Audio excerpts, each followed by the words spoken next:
As I reflect, 2018 has been a great year. A lot of grinding. I dropped 2 mixtapes, an EP. My single Feels Like and Flowers been doing really well. My music videos been watched daily. My followers grew. I've been performing all over the city, creating a buzz for myself. A few independent record labels reached out. 2019, we're gonna take it to the next level. But for now, it's time to celebrate. Put your glasses in the air. Celebration. Cheers tonight. Feel the vibes. I'm in there tonight. Tell the DJ play my joint. Cheers tonight. Feel the vibes. I'm in there tonight. Tell the DJ play my joint. Time ticking every day, it's like I turn the clock. Big boy jackets, man, we used to play the block. Ty had them Knicks looking like tater tots. We was fly polo hoodie on with the polo slacks. Just another winter, told her I'm a winner. Them nights cold, growing old, but you still a kid, huh? Nobody wanna make them grown moves. Pops died young, had the rhythm to my own blues. Damn, ain't no teachers for that. It's like you playing from behind when you younger, you black. They said the music right now, generational crack. I take the mic from these rappers, tell them run me the wax. Now go DJ, turn this up to the max. Feel the vibes, I'm in there tonight. Tell the DJ play my joint. Cheers tonight. Feel the vibes, I'm in there tonight. Tell the DJ play my joint. Right now we counting down the days to the ball drop. You be hating on the kid like a mall cop. When this song pop, tell them keep it in rotation and free all the victims to that mass incarceration. She look good on the outside, charter school, but can't cook a meal, never been a Whole Foods. This beat so full, got me feeling old school. Hot top fade with the part I'm in my juice mood. Call me Bishop with the bars. You gotta speak it, then believe it, I'm a rock star. I won't have my children living in a boxcar. Take your mind out the gutter if you wanna go far. It's the teacher that write bars, still managed the class. The student that wowed out, still managed to pass. You can learn a lot from my situation. I turn hard times to hard times celebration. Cheers tonight. Feel the vibes, I'm in there tonight. Tell the DJ play my joint. Cheers tonight. Feel the vibes, I'm in there tonight. Tell the DJ play my joint. Mama told me go to school, boy, you better make it. So I had to go to school, mama, now I made it. Yeah, I know you proud of me now. And your boy stay fresh like you powdered me down. I want the house and the car, on my own business. And all the chicks that I played, I'ma need forgiveness. Like LL, I'm in the house now. I'm in the booth sipping deuce while we count down. Cheers tonight.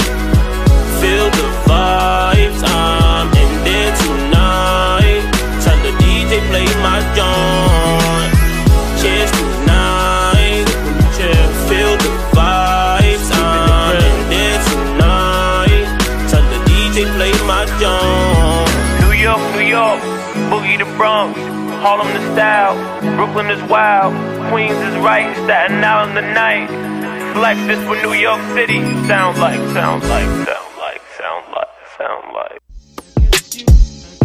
Wonder why I'm here, wonder why you there, wonder why I shine, staying on my grind, getting mine, let's go. Speak last, listen first, put in work, play in the same dirt, now your picture on the shirt, damn, that's the... You know what it is, Mac 357, Big Chuck, I see you, The Evening Experience, Funk Flex, I mean, you know what we about. Hey, once again, it's your boy Mac 357 and your boy Big Chuck in the building. This is The Evening Experience from 5 to 7 every Thursday. It's going to be lit today. I'm telling everybody, listen, let's go. Yo, I'm upset. I spilled water on my pants and it's still wet. Okay, that's too easy. I ain't going to go there. Like, too easy. You got to give me... Okay, that's easy. That's too easy. Getting right to it. Yo, all I'm gonna say is, once again, I'm gonna remove this hat. Rest in peace to Nipsey Hussle. Yes, sir. The memorial was today in Los Angeles. God bless Lauren London, his mom, his brother, the entire family. That's a great loss to LA.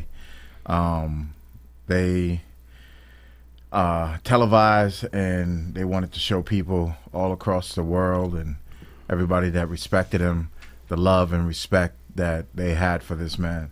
All I can say is it was an incredible loss to the community.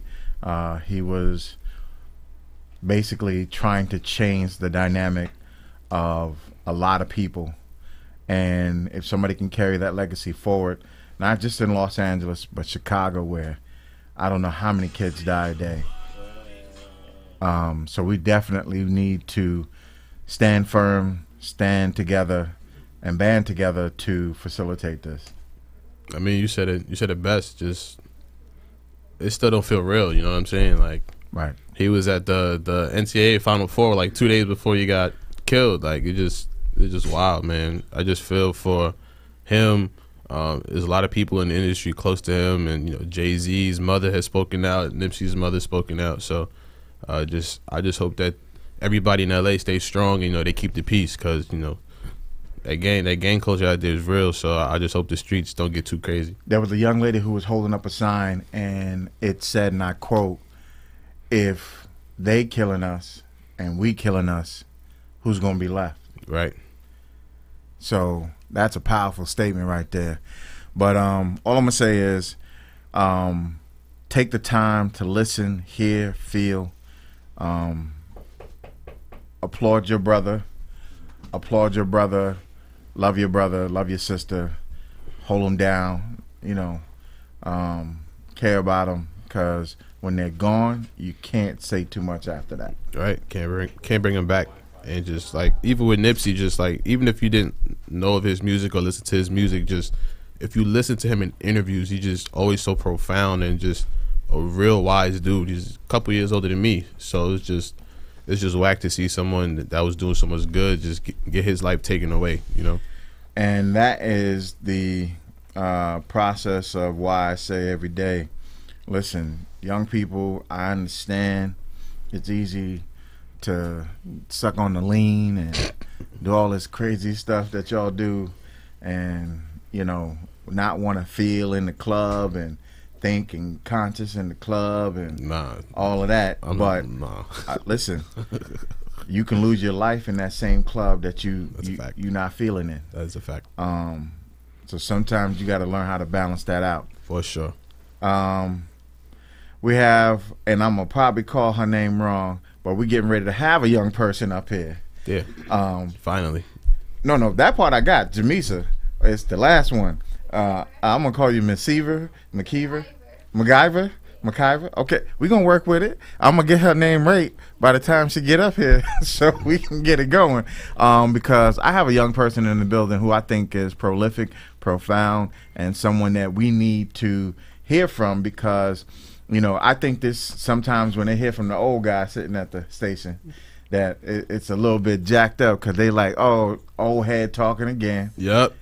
You know what? Haters are in the building. But when you hear it from your own, and they're telling you that you can do more in your community, more in your life, more, just period. Mm-hmm. I think it comes off a little bit better. So what we're going to do is take a musical interlude, and we're going to be back in 2 and 2. We definitely going to get it in, and we're going to get the right name. I know it's Jamisa, but we're going to have, she said McIver, but I'm going to roll with that. Okay, we coming back. Dreamers, straight schemers, all around and everywhere we go, there's all these playtime gangsters.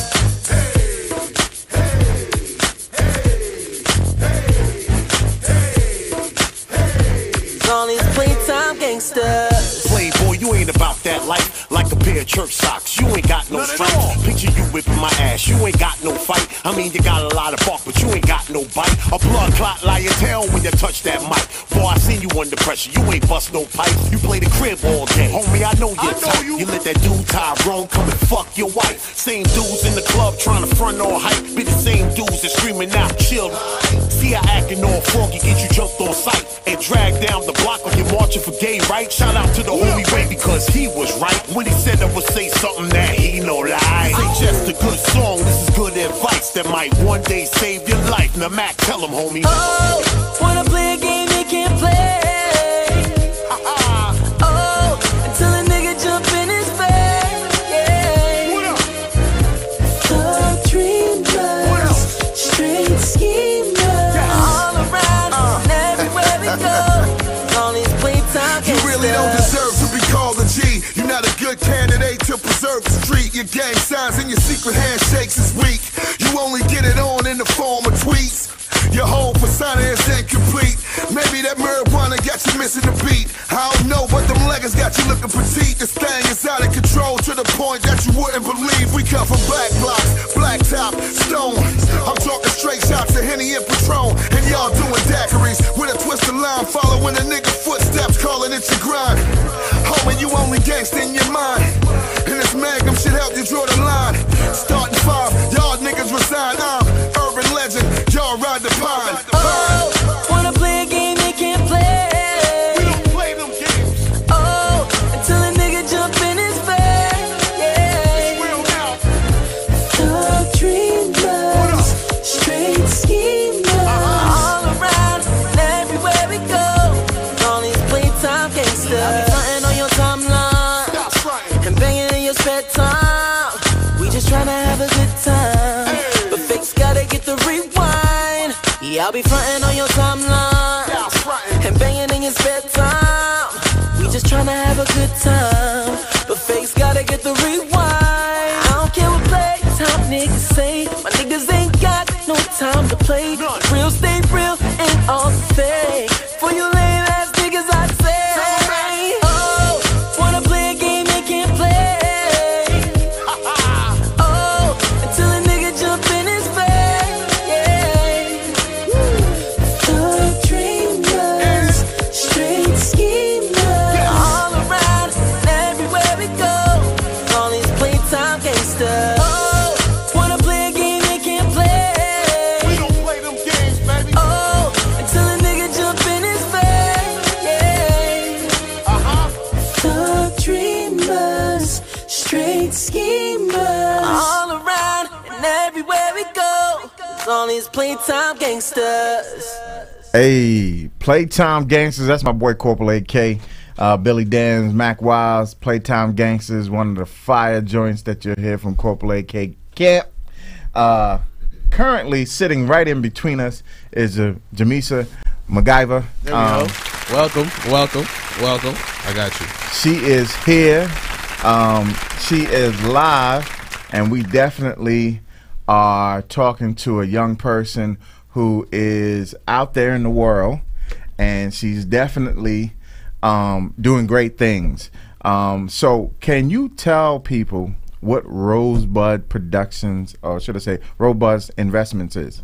Rosebud Investments is a real estate investing company in which I help people purchase real estate for really, really cheap. But what it is more than that, it's a lifestyle to me. Okay. It is representation that you can do anything at any age, whether you're young like me, because I'm 25. Wow. Currently the deed holder of 16 properties. Ooh. Wow. 1 mortgage. Hold on, I'm sorry. I'm trying to tell the people that we should. Oh yeah, let them know. Yeah. So I usually get people who are a little bit older than me, and they're like, I've never owned anything, but it's like not too late at that point. Better late than never get started. I have people who are my age, and they're like, I'm too young to be worrying about serious stuff like that, you know? And I'm like, no, boss up now, so that when you're older, you can relax. So yeah, I just feel like Rosebud is a lifestyle to me. It's more than a lifestyle. It's an actual nest egg. It's retirement. It's everything that you would want it to be. Every single thing. Not even what I want it to be, just what people don't realize that it is, because it's real estate, right? Right. But some people are intimidated by the idea of real estate. Either they think they need a lot of capital, or they need an 800 credit score, or they don't want to be a landlord. Some people's like, real estate's not my thing. But it is. So let's bring it all the way back. Okay. Come back. How'd you first get started into real estate? What made you say I want to get into this industry? So when you were a little Jamisa, did you play Monopoly? No. Okay. No. I didn't even have doll houses. I'm not that kind of girl. I was okay. over it. When I was little, I was like, wow, I don't know what I was doing. So my first house I got from my grandma. That's how it happened. Okay. What happened is she lived there. We did a dollar deed transfer. I feel like it just was like God's timing, because she overlooked a lot of people while living in that house, and she said, hey, if something happened to me, what would happen to the house? I'm like, I don't know. I'm over here minding my business. Like, what? Wow. So what happened is she added me to her deed, and she just lived there for, I want to say like 1 or 2 years after that, and then she died. Right? My condolences. Yeah, she died. She wasn't always the healthiest person. It was natural causes, so it was no like suffering and stuff like that. She pretty much had her ducks lined up in a row. Now, when she died, life set in. It was like dun dun dun dun. Like, you got a real house now. It was always my house, but she lived there, so it was her house. Right, you know, right. This is grandma's house. And then it's my husband outside. We got smacked with reality, right? So it's like, okay, we're going to live somewhere for free because we have a house, and then you just pay taxes, right? Correct. No. You don't. do not move Correct. right in grandma's house because grandma got elephants and paneling and deferred maintenance, and you don't want to live there. You don't want to live in a house after your grandma. It's just not what you would like as a younger person. So, you know, us being ambitious, we like, we'll fix it up. It's no problem. We'll get some contractors in here, clean this place up, get it together. We getting quotes like $50,000 to fix it up. How we would like it. $50,000, $60,000. Where is it Like, located? What? It's in South Philly. Okay. So that's where I'm from, South Philly. Got you. Yeah, so we don't have $50,000, $60,000. We both were like working regular jobs. Like, I was a cashier at ShopRite. He made more than me, but we still ain't had $50,000 to collectively. Cause, okay, so I'm 25. He's 27 at the time. I was like 21 Right. or like 22. Wow. It was crazy. But something odd kept happening during that time. We kept getting people like, I'll buy it though. Let me buy it. Like right now. We'll write you a check right now. Let me buy it. I give you $60,000 right now. I'm like, why do you want to buy it so bad right now? Because You they gonna want write to me a flip your check house. right now? Right. Yeah, so what ended up happening is we were expecting our second child, so that was really hard because she was trying to get out early. I ended up on bed rest for like a month. And where we lived was probably an hour away from where the house was. So he stayed in the hospital with me every day, but then had to drive back to South Philly because we had like squatters now. People are like breaking in the house, doing all kinds of crazy stuff. And he literally 2 places at one time. It was crazy. Wow. So it was like, we're going to sell it, right? So what ended up happening was we weren't paying attention to what was happening in the community around us. I remember that house because that was literally the house she lived in my whole life. I probably was like conceived there. She had that house forever. I'm telling you, my mom like told me that. So at a point in time, everything was a mess. It was like abandoned houses. Shortly after that, everything was demolished, and we had a bunch of lots, right? And you're talking about just a couple of years at a time, like 5 years. Then the next 5 years, you got the lots. Then the next 5 years, you just kind of see houses shooting up. And you see, like, everything being uniform. And you see, like, rooftop decks. You seeing people that look completely different than what you grew up on. That's a fact. Living next door. Right. So that's what happened. It's happening in my neighborhood right now. It's crazy. It's called gentrification. Something that we, like, ignore. I feel a few different ways about it, though. We'll talk about it shortly. So long story short, it was a guy. I think he was, like, a lawyer or something. He lived right next door to my grandma. Lord knows why he would want to live next to my grandma. But he would watch the house for us while we were dealing with it. Right. So one day he was like, listen, this is a lot. What are you going to do? He was like, listen, the person who helped me buy my house is a realtor. I'll give you his number. So that was our first experience with like a real estate agent. Sat down, ran some numbers. Now I'm telling you, we're getting like 50, 60 as is right now out the trunk offers. He said, we'll list it for 115. So 115. All right, and I'm still not paying attention. Like 115, go for it. Let's see what happens. Right. And we end up selling it in like, I think 2 weeks for 152. Wow. Yeah, it was heavy. So now you have money Yep. that facilitates to be that which you can use Right. for other things. I also have a really bad experience now because what I found out shortly after is that I could have kept the house and pulled the equity out, or I could have fixed the house up and sold it for close to $400,000, or like it was a bunch of ors. There was so many alternate options that weren't presented to us ahead of time, right? So Right. everybody was just like, get her out, buy it, go fix it up. You know, we didn't have those options, so that just set a fire Because first of all, I got you on my grandma's house. That wasn't just any house. Right. So now this is a personal thing for me. I feel some kind of way. This is a personal venture. I'm going to get that house back one day. I don't know what day, but I'll get it back. But that just set a fire in us to learn. So I went to real estate school. He started doing like construction. We just learned everything. Right. Wholesaling. We found that out by accident at a closing table. You guys know what wholesaling is? Yeah, it's crazy. I was watching an interview. I think Mark Whitten. Yeah. You know that name? Yeah. I was watching him on The Breakfast Club, and he was speaking on that. Wholesaling is a really good thing. It's a really cool way to make money. Right. It's a really cool way to spend money too if you're not knowledgeable. So first wholesale deal, we end up at the table with a guy who I never met, who's the actual owner of a property, and then a wholesaler. Right. And I'm like, oh, these are these extra numbers over here. So we spent like $15,000 more than what the house cost. Now, not for nothing, the value supported it, but still, that was something that we didn't know. We could have got that property $15,000 cheaper had we went to the owner. So I pretty much became a crash test dummy, a real estate crash test. I'm in it, like whatever it is. It's like, oh, that's the building. Where is it? Oh, this is the auction. This is how it works. And I found that it was a strong need for that in a community. Because you got people like me selling their houses because they don't know any better. Or you have people who are losing their houses because they don't know any better. Right.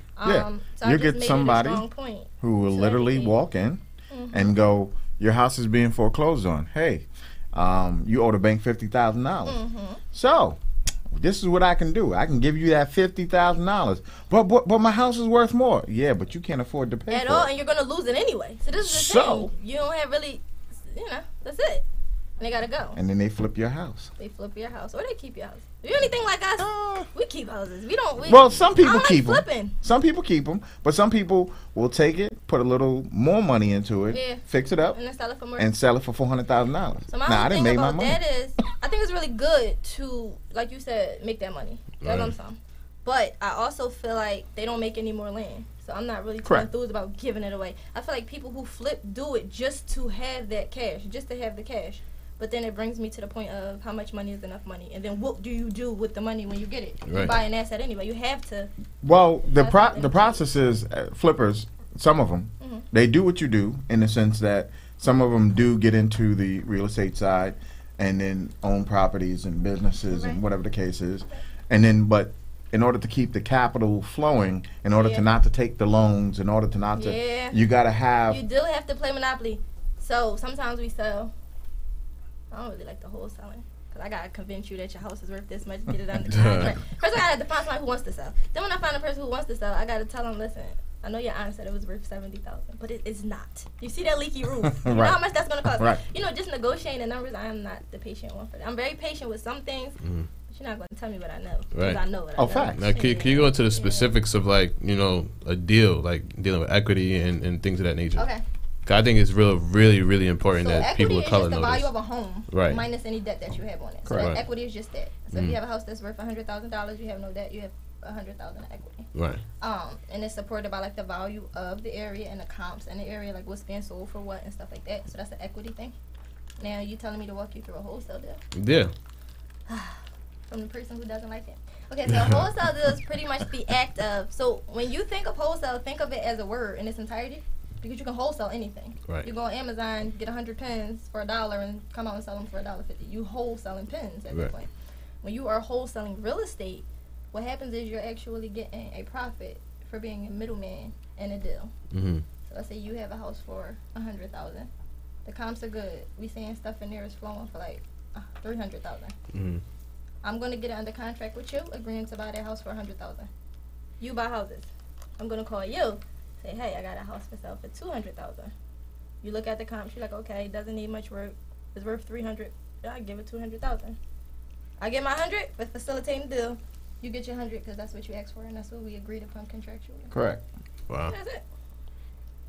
Tomato. Yes, and the process is. It sounds easy, but it's literally it can be if you do your homework. You do diligence. First of all, I think the biggest problem with wholesalers is bringing these great deals that's not so great. So remember I said the comp supported what I agreed with you on and what I'm selling it to you. Don't bring me a deal where the profit margin is this big. It's not a good deal. So as a wholesaler, you have to know your numbers. Right. As a wholesaler, you have to have a buyer's network. It's so crazy. I literally just probably like 15 minutes before coming in had this conversation. If you don't have a buyer, you're against time. A standard Correct. contract's like 30 to 45 days. You might be able to get an extension, but that's depending on, you know, the contingencies in the contract and stuff like that. If you don't have a buyer, not only are you wasting the seller's time, they can Facts. sue you because you lied, right? Facts. But your name bad out there. Right. Nobody want, I ain't hold, you come in now, we cool. We don't want to sell it to anybody else, don't sell it to him, you know? So wholesaling, if you do the work, the legwork is a beautiful thing. We did a wholesale deal that was worth like $30,000, which was good. But not all wholesale deals are that way. Some wholesale deals only support $500 profit, $1,000 profit. And it's always work. Wholesaling is a job, just like flipping. Right. You only make as much as you make. And then if you want to make more, you got to go out there, hit the ground, and do another deal. Which is why flippers are more enticing at times than wholesalers. Wholesalers are cool, but people who buy the property, listen, you're getting foreclosed anyway. Here's your money. Step. And that's what I do. I have clients. I'm serious. I don't do it like that. Like, Yeah, you might say it nicer, but that's exactly what it is. A little bit nicer, and I make sure that they get something. I'm not going to, you know. You're being nice. Yeah, you sound like my husband. He like, look, they ain't got nothing to lose anyway. I'm Facts. Like, what? Listen, Come I on. gave you 50 grand to start over. I gave you 60 grand to start over. I saved your credit. I saved your credit because your house, when it becomes foreclosed on, You're done. Woo. You look bad, or you got to file for bankruptcy and you look real bad. Right. It's bad, but I do feel like that's a strategic part of real estate. To wholesale is a step in the process because everybody's ultimate goal is to flip or to hold. Nobody's running around like, what do you want to be when you grow up? A wholesaler. Nobody wants to do that. It's no fun. I want to wholesale. You don't want to do that. Right. Especially if you can make enough money to like own property, like to create a portfolio. Why would you want to do that? Right. To me. But what I help people do is I help them get them cheap. Right? Numbers you've never seen. Like you can get properties for $600, $300. Hello. People don't know that that's a thing. Nope. But I do. Right? So Me it's too. my I'm job just to poor. educate. Yeah, no. Yeah, poor is a mindset. You don't I'm joking. claim I'm that joking. in a I'm joking. wallet. I'm joking. Keep that negative energy. I'm moving over. No. I don't want that. But as an educator, that's what I do. I'm like, listen, you feel like you don't have any hope. You feel like you're young, you burnt out, you make just enough to pay your bills. It comes down to educating yourself and sacrificing. I feel Correct. like that's all it is. Because I'm not going to wake up every day and clock in to something that's going to bring me the same thing every day. At one point in time, I may have to take a pause button and say, like, well, let me try something else real quick. While I'm still doing this, I'm not saying quit. Some people are like, entrepreneur, let's quit. No, you are going to work 10 times harder. And That's a fact. then you did at work, but you're working for yourself. It's all profit. And, like, you eat what you kill. So it make you go harder. Right. People are like, Hey. we got so many houses. See. You need them when you have. We have 3 children. They little, I like that. and Go they don't ahead. ask for like Happy Meals. They want to get steak and salmon, and they want to go They on wanna eat airplanes. good, It's like yeah. okay, yeah, Go but ahead. See, and this is what I mean by I wanted to have and make sure that we had someone here who's breaking it down. Because I said to a few people the same thing at work. I said, Take- You didn't say that to me. You said it to me? You said it to me? whatever you drinking You said or to whatever me. you had before you got on Yeah, air. you said it to me? Stop. Yes, I said that to you just yesterday. Oh, Why were you at lunch? Maybe it was the food that you were eating. You couldn't hear me over the food. food was good. Food was good. All I'm gonna say is we're gonna take a quick station pause. We're gonna come back and we're gonna talk more with Miss McIver. Yeah. this is Bennett. Mrs. Bennett, Mrs. McIver Bennett. Listen, it's on her Instagram. That's what it I said. thought that. So this is the thing. I thought that on Instagram you can only see my ad name, and I was married for like 2 years and this didn't change it. Right. There was so much other Because stuff. I would you have- didn't. I would You have to, didn't change change it. No, but on Facebook it says Bennett. Mr. Bennett, I ain't do it. She did it. Don't listen to him. Oh, no. We'll be right back. You're crazy.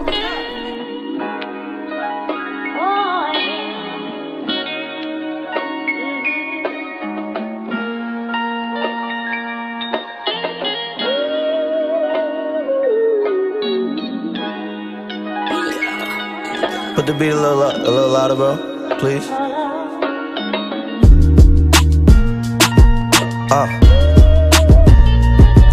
Yeah.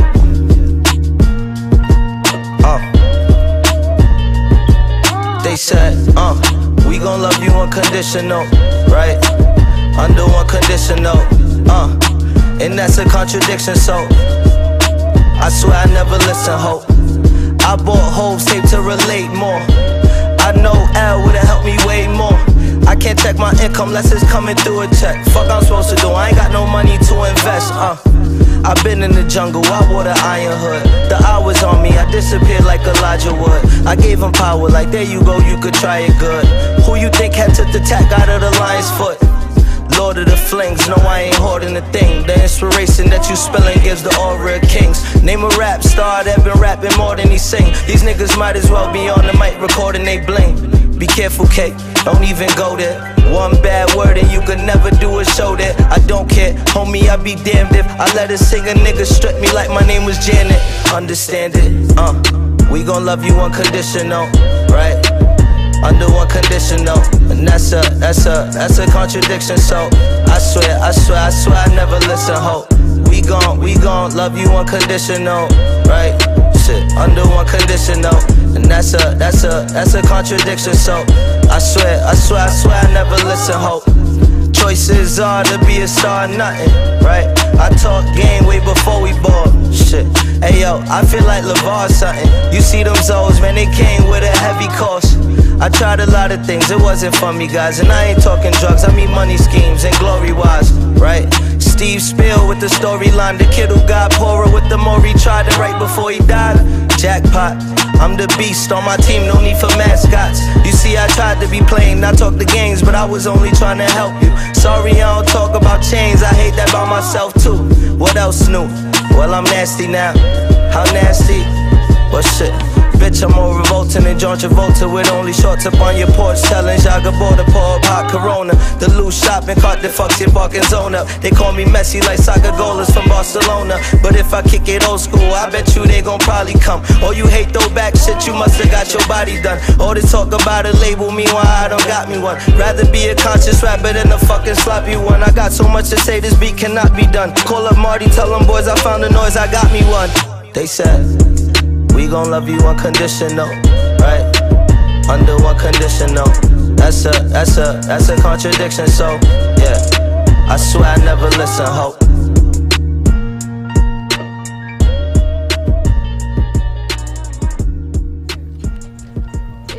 Hey. All right. So once again, it's your boy Mac 357, your boy Big checking the bill. And rounding out the top three is Miss Tony. Oh yes, we're back with Jamisa Bennett. we gotta figure out which one it is. Which one is it? Which one we going? I'm Jamisa. Why you gotta walk around calling me my whole name? Am I like in school? Yes. Yes. Miss Bennett. We teaching class today. Yeah. Preaching today. It's life changing. I just wanted to make sure that a lot of people don't understand, and you know, shout out to the Breakfast Club, shout out to DJ MV, shout out to Angela Yee, who actually talk about real estate all the time on air. Actually tagged Envy in this actual. I was supposed to go to DJ Envy's like class. His little seminar, right? I'm networking. It's in Atlanta. I wanted to go to Atlanta because that's one of the networks that, like the markets, we invest there. Correct. But I have a seminar with the NAACP that day. That's right. No doubt. That's really cool. But I'm gonna miss that one. So maybe Jersey. I know he has like two more. Yeah, he has. Detroit. And he also does one out in Brooklyn at the Juice Bar. So I don't go to Brooklyn. Most Brooklyn people come to me in Philly like, those numbers different. I could cut your New York numbers to like a fraction. When I hear some of those numbers, I'm like, well, what are you getting for that? And they show me the little parking spot. Yeah. I can keep that. Wait, so what areas should people be looking for if they want to get into this? I feel like that's a myth when people look at like markets and areas, because you can find a beautiful deal in a very saturated market if you get the right person, if you get the right situation. I feel like as long as the numbers make sense, that's what I'm aiming for. Because when you look at the market as a whole, you are pretty much confining yourself to that box. And I just feel like I'm not the one for rules and boxes. But let's just say if we are, what is the most expensive area here? You're in it. Right Westchester County has Westchester County. $1 million homes. $1 million homes. But Miss Tony is older. Her husband just left her. Her dog died. Damn. Kids are in college. I'm making it up. Ruined. Damn. God forbid. I'm sorry. Damn. You don't want to be reminded of what was. Right. You just want out. And you owe like 15,000-20,000 on the house, and I just come along and I'm like, listen, how can I help? We met at like a coffee session. We doing yoga. You broke down crying. I'm like, well, what's wrong? Oh. Right? And I can get your house for 20,000. Are we talking about markets, or are we talking about your house at that point? The house. So you gotta really just kind of get in where you fit in. Now I can't talk to you about the New York market because, like I said, I'm nervous. Like the whole way over here, we were driving. I'm like, what's this? Where are we? Oh, I see a brownstone. Is that what they talking about? Listen. Brownstone? So I don't know nothing Listen, about this New York. is Westchester County, and a lot of people don't know this, is one of the richest counties in America. It is. Really? That's no lie. It is. $1 million homes with $1 million people. In Scarsdale alone, a house can sell for over $2 million. And that's for a small house. No, listen. Um, We found the house by accident. Houses, like we found a complete market by accident. We were rushing, had to get off the expressway. Not here. This was like 2 days ago. We were in Philly, and we took a back road because we were using Waze. And we seen the house with a gate. I'm like, what is that road? And then he told me. Then we seen another house with a gate. We driving down a full block. It was like, I think we were like in Villanova somewhere. Villanova. And when we went to go search it, the numbers we were seeing, I'm like, this, I never even noticed that this was here. And it was right there. It was right there. I was like, whoa, that's crazy. If you had a rule that you could leave for people who are wanting to start out, what would that rule be? A rule would be to not be afraid to make your own rules. Not be afraid to try. Not be afraid to fail. Because I don't look at failure as failure. I'm like, I win or I learn. Now, I'm not risky to the point where I'm going all out and betting it all on something that I know nothing about or, doesn't make sense. But strategically speaking, I'm not afraid to venture out and test the waters of something. I feel like people's biggest drawback is themselves. They're so afraid of what can happen that they forget to be afraid of what's happening. Like, time passes, life passes, you stuck. You there. You worked at this job for 5 years. You been struggling for 5 years, or you've been in a cycle for 5 years. It's always eviction, repo, got my taxes or whatever, and I'm back. Then it's the same thing over and over. Or repeat. you dealing with a landlord that you don't like. I was talking to somebody and her rent was like $1,100 a month, and she lived there for like 6 years. I feel like I think our numbers was $80,000. That's what she spent there.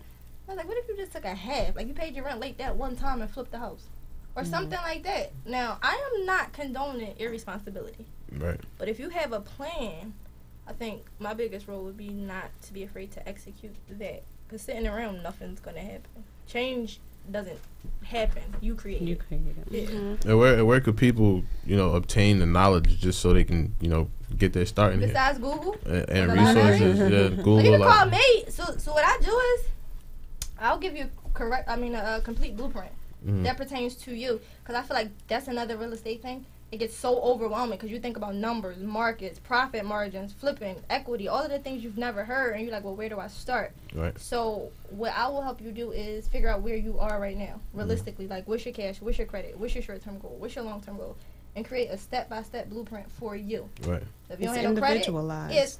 it's individualized, and I love it. That's why if you ever saw me go live with my clients, I'm like, I love you, and it's like, yeah, I love you back, because I'm meeting them where they are, and the sky's the limit after that, because you can really start from wherever you are, even if we're talking about building. Right. Like, you got cash, no credit. We're going to talk about building your credit because that's really important. Right. But you don't got to wait 6 months until your credit is built to start. We're going to also talk about wholesaling or purchasing those $600 properties, pretty much going into it. If you're the opposite, credit, no cash, we're talking about leveraging. Right. Or purchasing properties with credit cards.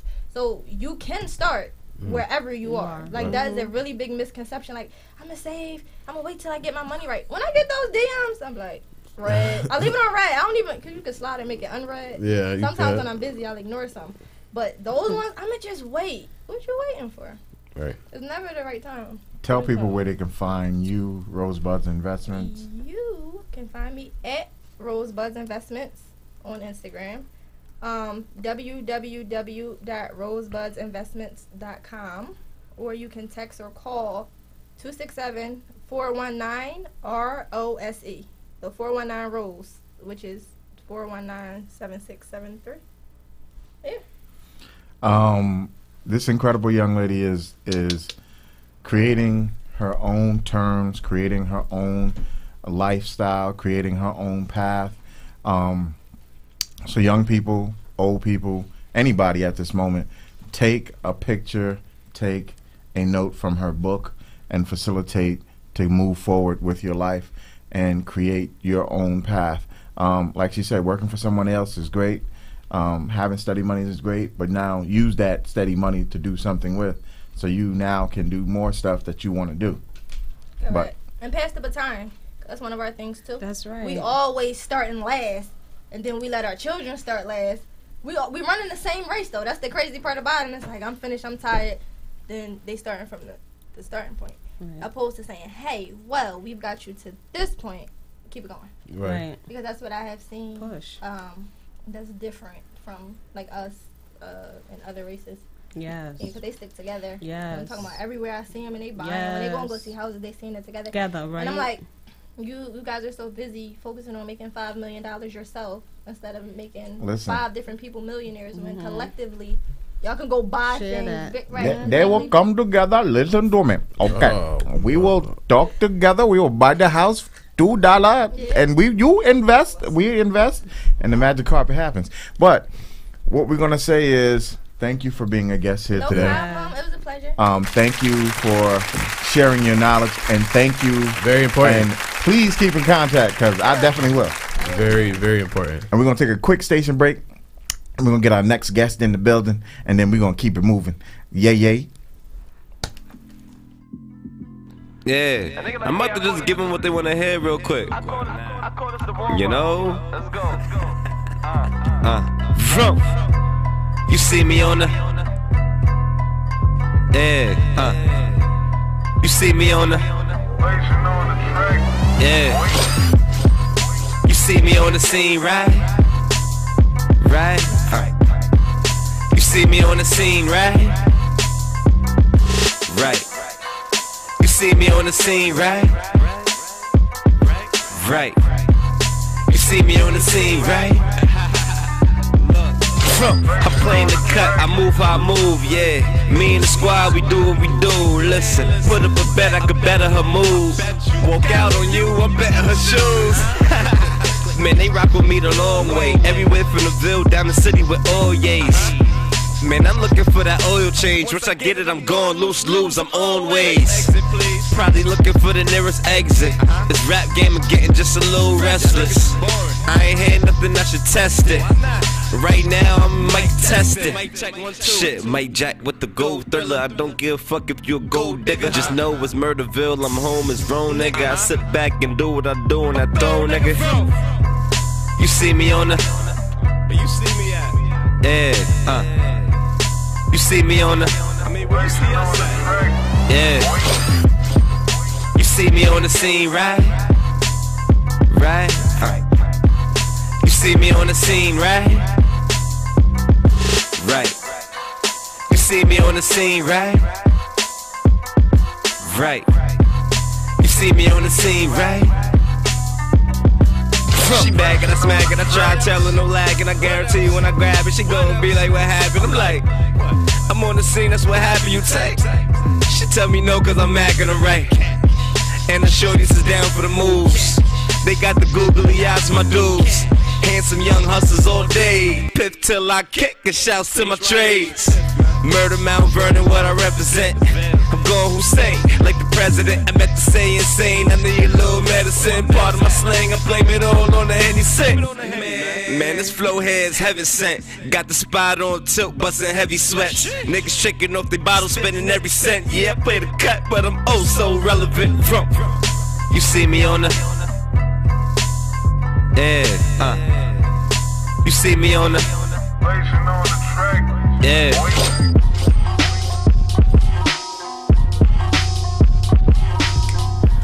Hey. Oh, that was my boy right there. He definitely, Mr. Rome. He's definitely doing big things. Right now, sitting here to my right is the one and only Taina. Welcome. She is here. Shout out to Rockview Entertainment. Yes, all good. Definitely, we've been talking, and now she's here. She and we together were at a showcase. One of our escapades. Shout out to KDK Photography. Shout out to KDK Productions. She put that showcase together, and we definitely The Give Back Show. Give Back Show For the holidays. For the holidays. So that means we were giving back to people who were less fortunate, and it was an opportunity to give those monies and proceeds to people who were suffering at that time. You got a little lit that night. I remember that night. Ooh. You got Put them on blast. That's what you really remember? Just trying to be like, I had. Yeah, not the giving back part. I got lit that night. Right? I remember that. We gave back. Oh, good.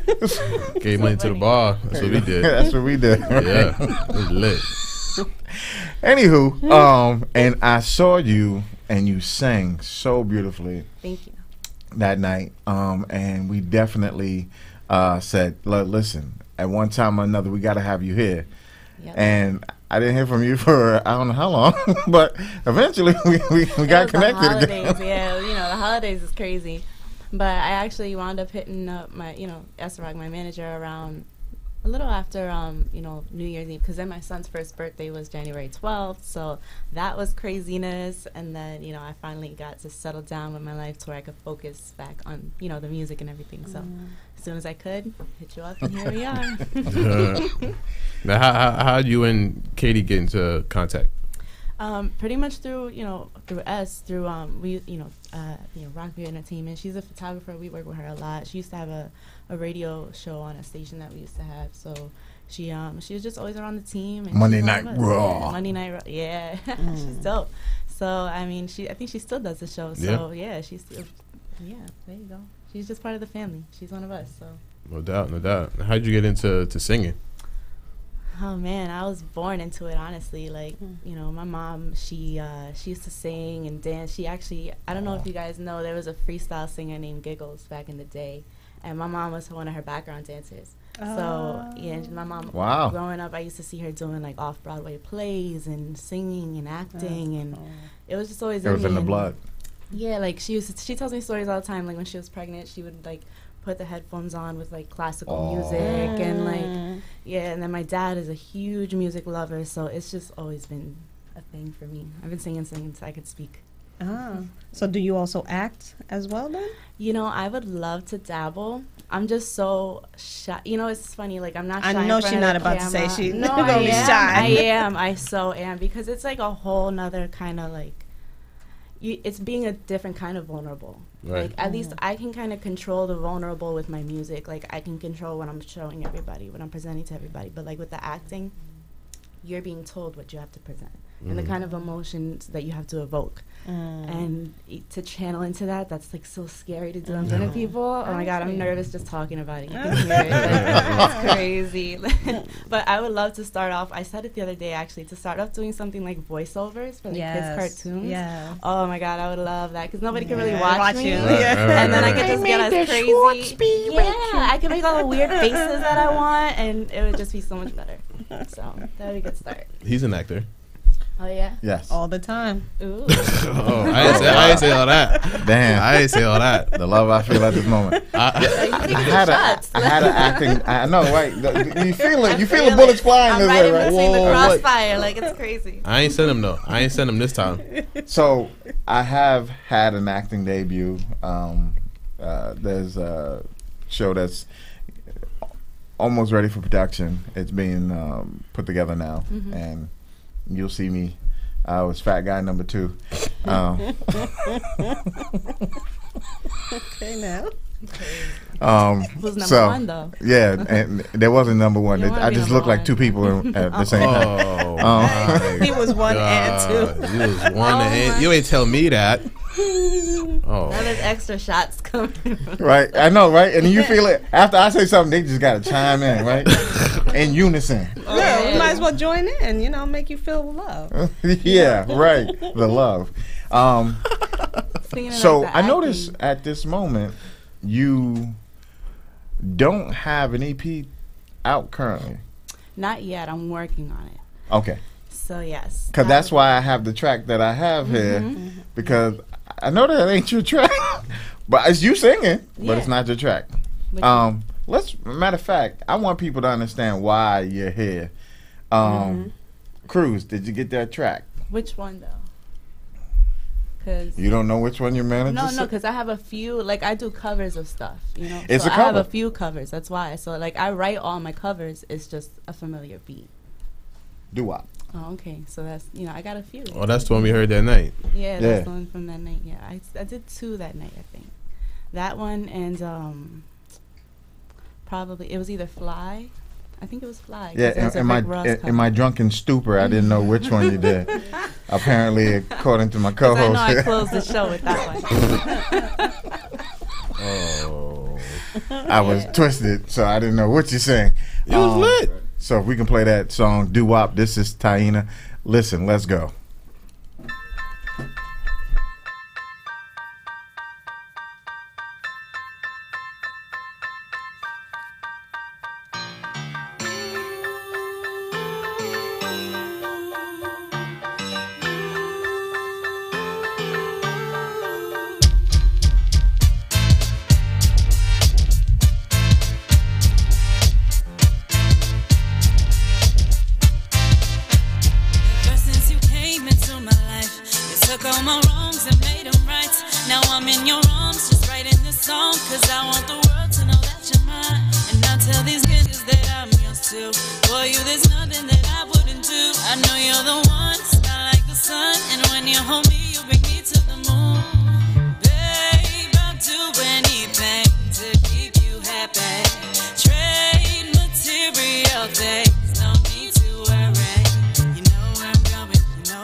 What? Hey, come on. We coming down. That's the track right there.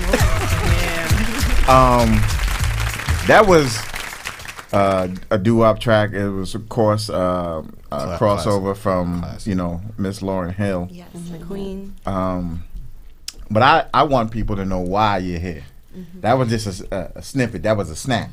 Oh, you came right into it. Yes, yes, ma'am. Yeah, he don't waste no time. That's one thing he don't do. He just waste no time. We want people to know why you're here. So if you can give them a little ditty, little song, little some.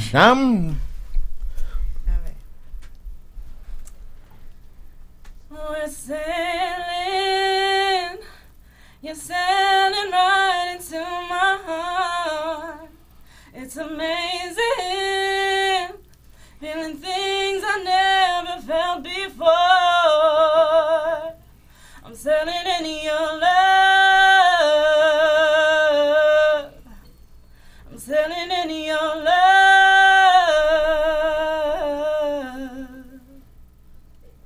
Hey. Okay. I'm selling some biscuits without butter. No, that ain't it. That ain't it. Okay, I'm gonna roll with it. You said you selling Only if biscuits they're without Without butter? butter. That means they gonna choke. Oh no. Diana, you had any vocal training or anything absolutely. you my did? whole life. Like my mom. All right, so my mom and dad don't play. Like they've never had $1 million. But one thing is that they've always been very supportive. So they'll find a way. Like they always had me going on auditions in the city. You know, doing things like, you know, auditioning for TV shows or independent films. You know, I remember I was actually, when I started high school, my mom took me on an audition, and I became part of a group. It was all girl group by these two women. Can't remember their names. It was so long ago. I'm 27 now, so that was a little bit. But So long. Yes. But I was 13 going on 14. Like at this 27. point, I'm not gonna, you know. Yeah, you're ancient now. Wow. 27. Ooh. The guy to your left, Don't he's a hit. little bit, you know. But they worked for CBS, and they had been trying to put this girl group together for a while, and you know they were going through a few girls, and then me and the 3 girls that they already had, we clicked. But you know, one thing led to another. It didn't work out, but like I've just always been doing this. My mom had me in vocal training since I was like, I started in 3rd grade, and I did it until I was about 20. And on and off, but in my teenage years, because then I got busy with like working, and like you know, life took a toll, so I had to work, help provide with the family, and like so that kind of put a backtrack on things. But my parents just always like supported me, whether I wanted to play guitar or play softball or whatever it was. They just wanted me to be busy and be you know, passionate about something. When did it kick into full gear? Like when you was like going locked down and I'm taking this Day seriously? one, since I was 3. So like my earliest musical like memory is Selena. Like watching the movie Selena. Oh my God, she was amazing. I used to love. I had all her tapes. When we first moved to Jersey, I was like 3 years old. We moved from New York. My parents are from Brooklyn, so we moved out. And I remember one of our apartments, the first apartments we lived in, has a full view of New York City. And I remember I would pop the tape in, and it was Selena y los Dinos, and I would pretend that the 5 cushions on the couch were the Dinos, and I would sing out with my hairbrush to New York, and I just knew, like, that's what I'm supposed to do. I saw the movie, and I'm just like, that's it. That's it. There's nothing else. Like, I'm a law student, and I work at a law firm. I'm a paralegal, and all that's gravy, and, like, I would love to do that, too, because I love doing it, but my calling is the music. And then just always know. You ever tried like going on any of these auditions? You know, Oh my voice God, and yes, I've done all it. of Yeah, that. I did The Voice twice. They turned me down on the first round. Get out. Yeah, to be honest, like the show is great. I love the show, but I didn't really like. I don't know how they run the auditions now, but at the time it was still a new show. Like meat market. They just herded you in like cattle. It was literally like I've gone on a lot of open calls where you're waiting on like lines. That are, like, Right. You know, and each time it was like they take you in groups of 10, and it was at Izod Center when Izod. This is how old it was, you know. Yeah, Izod's a minute ago. Yeah, that's how old it was. Like that's not even open no more. So they had us all go to different rooms, and each room had one judge, and you would sit in like a semicircle facing the judge, and everybody would stand up, do their thing, and at the end they would say, okay, this person stay. The rest of you guys, thank you. So then everybody would leave. The people that got called go to another room and they wait. And then everybody who didn't goes. And there were some phenomenal people in my room. Like there was this couple that came from like Massachusetts, and they do opera, and they were so good. Like I had chills all over my body, and they didn't get taken. Nobody in my room got taken. And I didn't like it because it's like one person is judging. It's not the 3 people, like 1, 2, and then the tiebreaker. You know, so it's like, it's not fair. Yeah, your opinion. It's like your opinion. Yeah, very biased. But maybe like somebody else would have liked me, you know. Yeah. But luckily, I mean, the show does great. I mean, it's really entertaining to watch, and they do find really great talent. So Sure. So. Tell everybody where they can find you on social media. Yeah. Instagram, my SoundCloud is like right in my link. You can just click it in my bio. Hey, you got it right there? I've been following. All right, so Taina_Noemi. So Taina Noemi, it's in Spanish. So TAINA_NOEMI. Yeah, my Instagram is there. My Twitter is the same thing. You can find me on Facebook. It's all linked. And I want to say thank you for being an incredible guest. Thank you for having me. Singing with us. And I'm going to make this quick announcement while you're here. And this is for KD2K. July 28th, it's going down. The flyer will be up. There's a young man named Sean, and I'm going to say it wrong, Sagid, who lost his life to sarcoma. It's a very degenerative disease. It's a form of cancer. There's going to be a actual program that's being put together. There are going to be a lot of different acts and people, and they're trying to raise $5,000 to give to the Sarcoma Foundation to be able to have someone maybe find a cure or something. And this is what she does every year. So I want to tell people July 28th is going down. It is to help people who sometimes can't help themselves. So any little thing that people can do to give back, here's an opportunity for you to help. Be on the lookout. Ivy _XO, you can find her, and you can definitely, and you'll see the flyer up in our program as well. Yeah, because I'm done. I mean, my mom's a cancer fighter, for those who don't know, so like I'm always for it. Yeah, I lost my mom to cancer, so it's getting way too many people out here. And speaking of foundations, there's actually a foundation, and I try to mention it everywhere I go in Jersey City. It's called Copa Maribel, and they're amazing. They pick families, like people nominate families or people that they know that are fighting cancer, that are having a lot of financial hardships. And they did one for my mom last year. Like, they do the fundraiser every year. Every year they do a softball tournament. They do a men's and a women's tournament, each like one back to back, for a week in September. And every dollar they raise there goes to that family, whether it's money for food that everybody spent, or like money that people just donated, or like companies donated, or money that they made on T-shirts. Every dollar. I've never seen any foundation that literally doesn't keep not a penny. Wow. And they don't keep not one. They give everything. So That's always awesome. Copa Maribel, COPAMARIBEL. They're on Instagram. Well, if you're going to be doing something this year, just let us know. Oh, they do it we'll try every to get out there. September. Maybe, I do their national maybe we can anthem. get Mr. Athlete over there. Softball? Oh, yeah. I'm nice. To do something. I'm nice. I sing their national anthem for the tournaments every year. So, yeah, just hit me up and we can always set it up. Yeah, I'll try to. You gonna be on the field? Maybe. Oh, you got third base. Maybe I'll smack something. Right here? Third base? Third base. Can you handle? That's a hot corner. Can you handle that? Can you handle that? I think I'm good. You're not gonna play? You're not gonna play? You're not I gonna need a play left-handed glove, but I'm good. You're not gonna play with me, bro? I can definitely do that. Play catcher? Yeah. But we definitely say thank you for being here. Thank you for having me. enlightening No doubt, us. no doubt. And be on the lookout for greatness. And we're going to take a musical interlude. We're going to be back. Momentito 2 and 2. We got more guests. I'm telling you, it's happening. All right.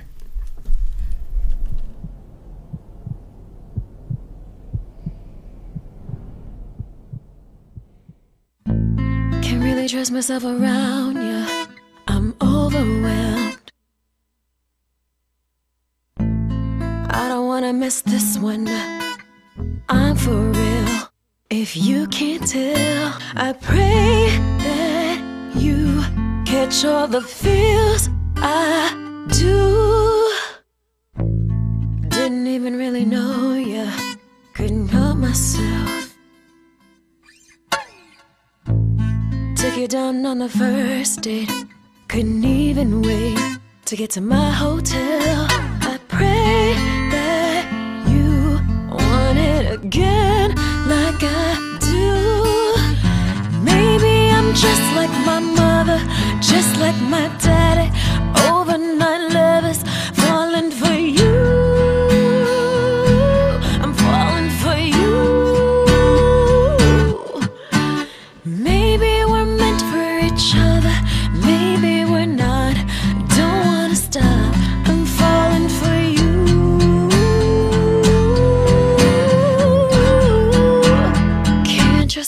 myself around you. Got me feeling faded when you're around. Need to feed this addiction. Let's go for rounds. You know how we get down. This love we make, it's got me so enraged. Oh, maybe I'm just like my mother, just like my daddy. Overnight lovers, falling for you. I'm falling for you. Maybe we're meant for each other, maybe we're not. Don't wanna stop, I'm falling for you. Can't trust myself around you. I know I prayed for this and I deserve it. So I'm all in, 'cause I know I'm worth it.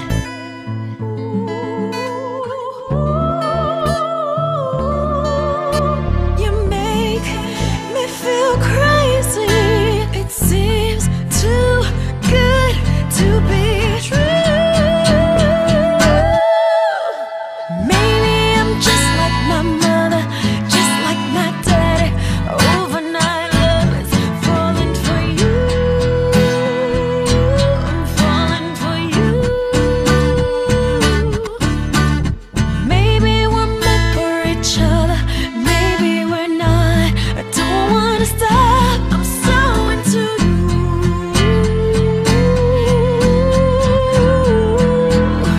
Can't trust myself around you. That was Miss Sharice Mills. She's been on the show, incredible time. But now we're here with our special guest, who is going to have a cooking show on Optimum One, as well as Amazon TV. This is Cooking with Holland. Welcome. Thank you. So first and foremost, a little Holland. Where did you learn to cook? Like you was chefing it up at 3? You was breaking the eggs and then the shell fell in?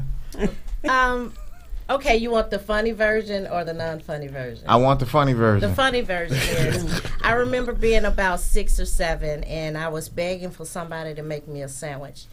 And my aunt was like, I'm not making her a sandwich. She's old enough to make her own sandwich. And At I was 3? like, no, I was like 7. Oh, 7?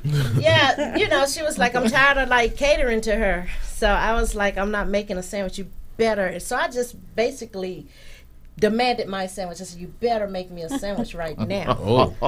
And I don't know how that went. And basically, we got into a fight because she's just a few years older than me. So I was like beating her up. I was like, you're going to make this sandwich.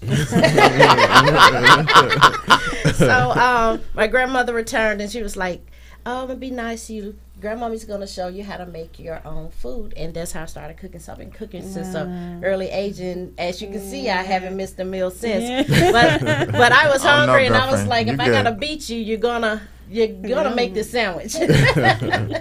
You're definitely good to go. So, how did you get hooked up with Optimum One and Amazon TV? You know what? I'm an actress. I'm a trained thespian. I'm old school trained, though. I'm old school trained. Nice. So, I think, therefore I am. Yes.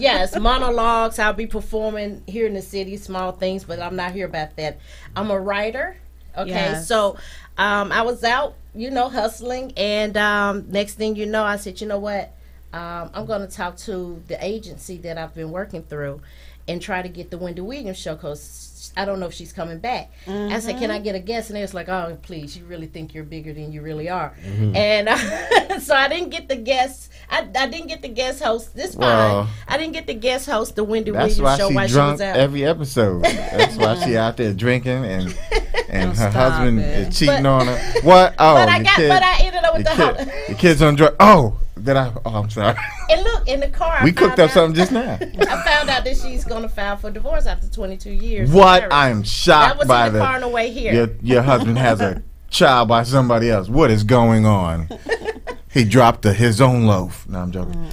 Yeah, so as you can see, you didn't see me guest host for Wendy Williams, but I ended up getting the Holland Meisner show. And what we cook is we talk about celebrity news. Okay. But to put a spin on it, I was vegetarian for a while, so we make vegetarian, vegan meals, and we make the meat alternative.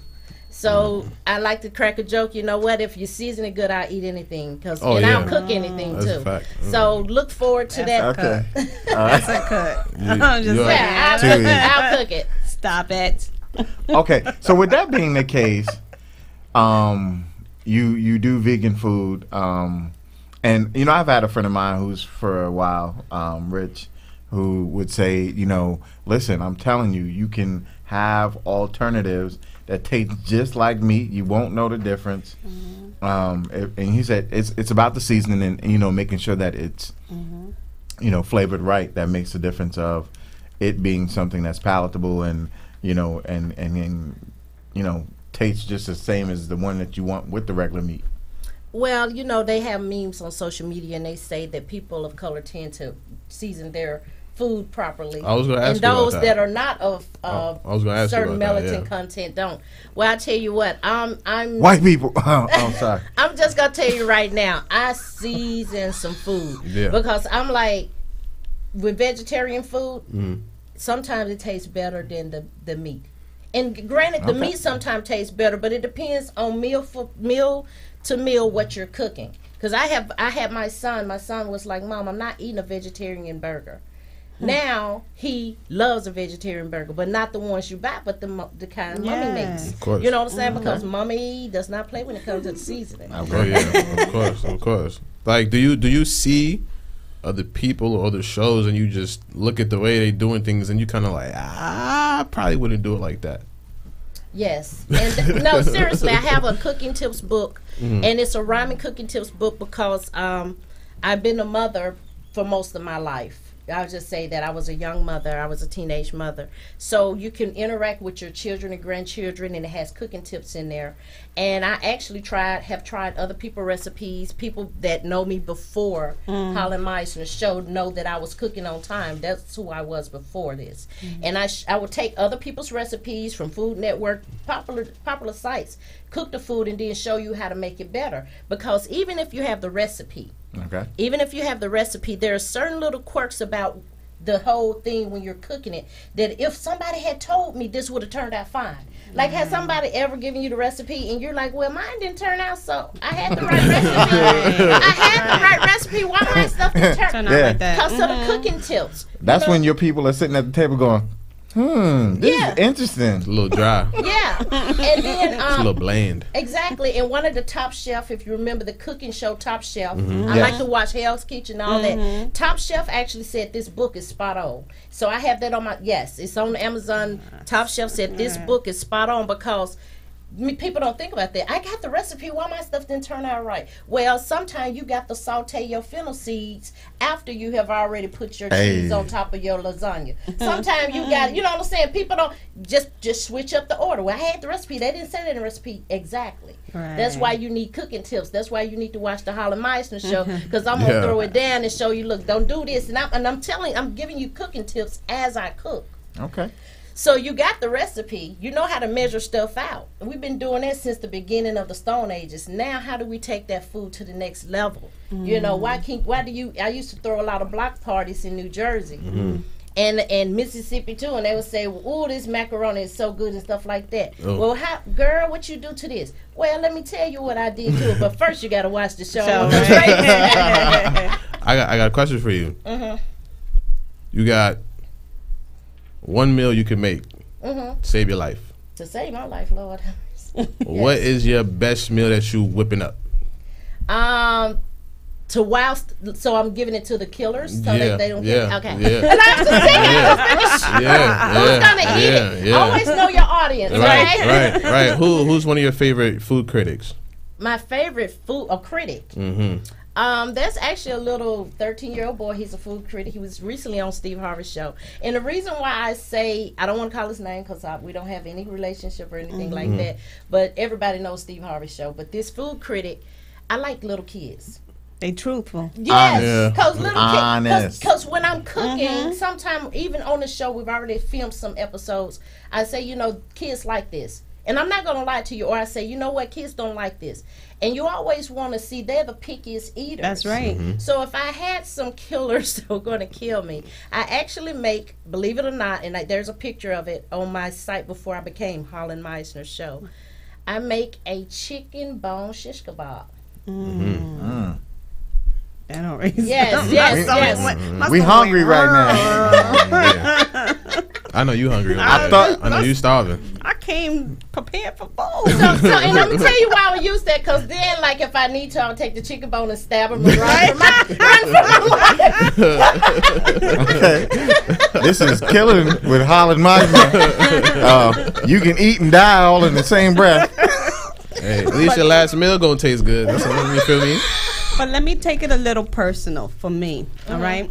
I have a grandbaby, right? And right now she's 3 years old, type 1 diabetes. Oh, my goodness. God bless. So it's been hard for my daughter to figure out what to give her as far as prepping food. My daughter, too, is a foodie, and she loves to cook. But now she has to portion her food a little differently. Is there anything that you could recommend in which she could, like, always give her without having to, like, just portion it, you know, like cook it differently? Well, I know with diabetes, you want to stay away from white grains. That's rice included, white flour, wheat. Okay, so you want to start incorporating a lot of brown rice. I don't know if your nutritionist, your doctor has already told you, but that's one of the first things they tell you. So if she's 3 years old, so she's able to eat, and she's very picky. Yeah, she's at that age. Yeah, I wouldn't recommend a lot of vegetarian stuff because most of that is made with soybeans, which beans are high in protein, but they're also high in carbs. You know, if you break a bean open, you'll see all that nice, good carb stuff in there. So, and fruit is high in sugar. So I would recommend her getting some nice zucchini pasta. And I'm talking about the organic stuff, like stuff made from a lot of greens, and cook that all the time because they love playing with those noodles. They love to eat that and put different sauces so she can ration the sauce and spread the sauce out. But she would eat that all the time. And she'll get food off of it, and she'll play with it, you know, because she's young enough to play with it. So I would recommend, you know, it's going to be a little more expensive, but that could be her stuff. Don't let the big boys, I mean, she has adults in the house, be like, get out of that baby food now. That's for the baby. Yeah, give her that. All right. Let her know. And just to let y'all know, your show is in 4 days, correct? Yes. Premiering on tax day, April 15th. So that's how you know, after you run down there and put the envelope in the mailbox. Come back and put on that show. Come back, run back, 1 p.m., Optimum Channel 1. Nice. If you miss it because you're at work, it's going to be on We Cook TV. It's going to be on Roku TV, Amazon TV. And for anybody who wants to sponsor or get some advertisement, Comcast got wind of the show. And they said, Optimum, we want in on that Holland Meisner show. So Comcast is showing some interest. Yes. So we'll be in 53 million households. That's right. And that's me being generous because they said we could probably get up to 60 million households. Beautiful. So between 53 and 60 million households we will be in. So I'm going to need you when you're on there to say, you know, I was on the Evening Experience radio show from 5 to 7 p.m. every Thursday. Give the plug. You know. Yeah, after I finish pushing my food, my cooking tips and my books down. Oh, no, do all that. You know, we're selling everything. You know, just a small segment, you know, 2 seconds. Yes. So I'm very excited about that. I was a foster mom. I grew up around little ones a lot. And the only thing about it is my husband was like, I'm not having any more babies.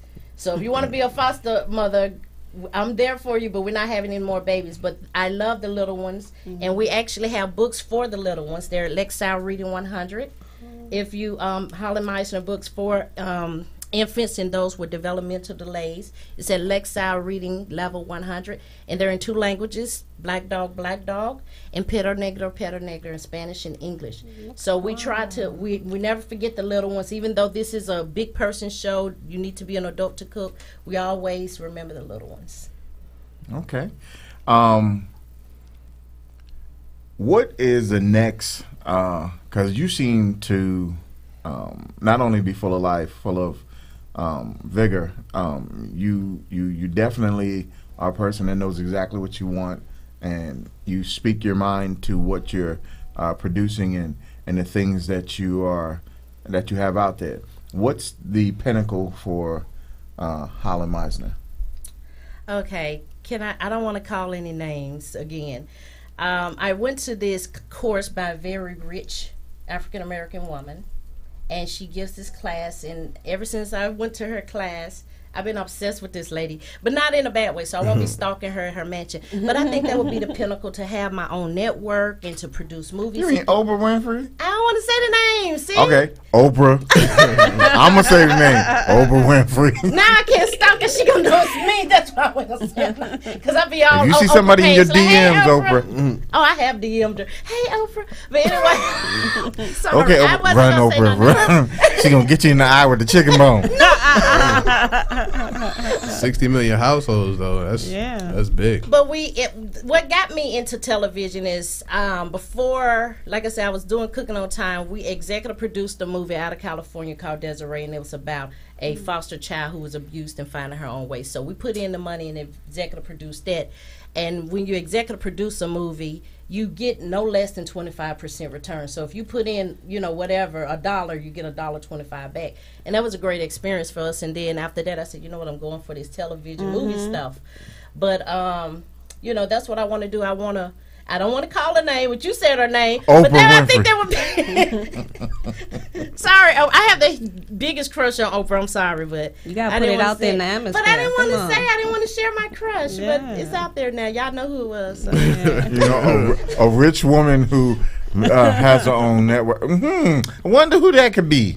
Gail? Nope. Oh, it's Oprah. See, I try not to name drop too much, but that's okay. Oprah, if you're listening, we definitely like to talk to you when Holland's not here with the chicken and the eyeballs. Oprah, I'm from Mississippi too. I even went to your hometown. I am such a huge fan. I am gonna leave it at that. And I know you've probably seen some DMs. At least your assistant has seen Holland Meisner sent you some messages. Don't worry, she's gonna be seeing and you. she drove by your house, Oprah. Nah, she gonna be seeing She drove you. by. I did go by her house once. But this was a ranch that she already sold. It was out of Indiana. Yeehaw. She already sold that ranch. She doesn't own it anymore, so. I respect When it. inside smelling sheets. Yes, Oprah slept here. Like, where does the hustle and the grind come from? Because again, you mentioned that you could about to be in 60 million people's homes. That's not a small number. That's no slight. Well, believe it or not, I was kind of stuffy, and now my son is in college, and he was listening to hip hop, and I started listening to hip hop, and I became really enthralled with the whole hustle type mentality. And they talk about money in not in a braggadocious way, but they talk about, I got money, and I'm like, wait a minute. These little hoodlums got money. And I was like, they're not so bad, I thought. So I think that kind of, I'm not even, anybody that knows me, I'm not traditionally like hip hop, but I'm like so hip hop now. I'm so hip and cool. Yes, you need to spread. Hip and cool. You need to flow with that. Hip hop. Yeah, it was quite motivational, some of the stuff, because I was telling my son, you can't listen to that. He's like, Mom, you need to listen to the lyrics instead of judging. And I was like, oh, okay. So my son taught me that. Okay. I wish he would do that. I'd be trying to teach him too. So you can teach your mom. You can teach your mom and dad things, you know? Right. It doesn't always go the other way. Certain artists. Thank you. Jay-Z, Nas. Yeah, I can definitely listen to that. Y'all the same age. That's why. See, I'm not going to call in the artist name. see, I know how. I'm not doing that. Don't you feel a love at the end of the table with them two down there? And we're going to call them the blonde one and the bearded one. Ooh, I like that. I like It's that. all I like that. The love I feel. Well, before I get off the air, because I know my time is waning, please get a copy of my book, my latest book, F ** KYOU. F ** KYOU. Of course, the F is the F word is what you think it is, but it's about a young mother who daydreams about committing suicide, And I write, this is not my first book, I write about suicide and depression and things like that. But I do it in a very entertaining way. You don't have to feel judged. I cut my wrist a few years ago, and I actually tell jokes about it now. So it's called L * KYOU. She does end up committing suicide, but you gotta read the book to know which way she decided to I'm do gonna it. make sure I don't cut you off there, because I want you to stay on the air. No, she says she makes jokes about. Listen. Oh no! Thank you. I got the bomb dropped on me. Yes. You type in the name of the book right there. Okay. It's on her Instagram too. It's on her Instagram. Straight to the. You said it's on Amazon. No, I think I'm doing it independently. Independently. Yeah. Okay. Gotcha. That's right. Make the most money for yourself. Right. Okay. But because what I was going to ask you about was your actual hashtags. Because when I looked at it, it threw me for a second, and I'm like, I'm assuming it has something to do with her life and her story. So I'm glad you brought that up, because the book in and of itself, a lot of people don't understand, even in a way that you can find some levity or find something in it that touches you. It facilitates to show that you have grown immensely. You've survived. You've lived through something that sometimes takes a lot of people out. Yeah.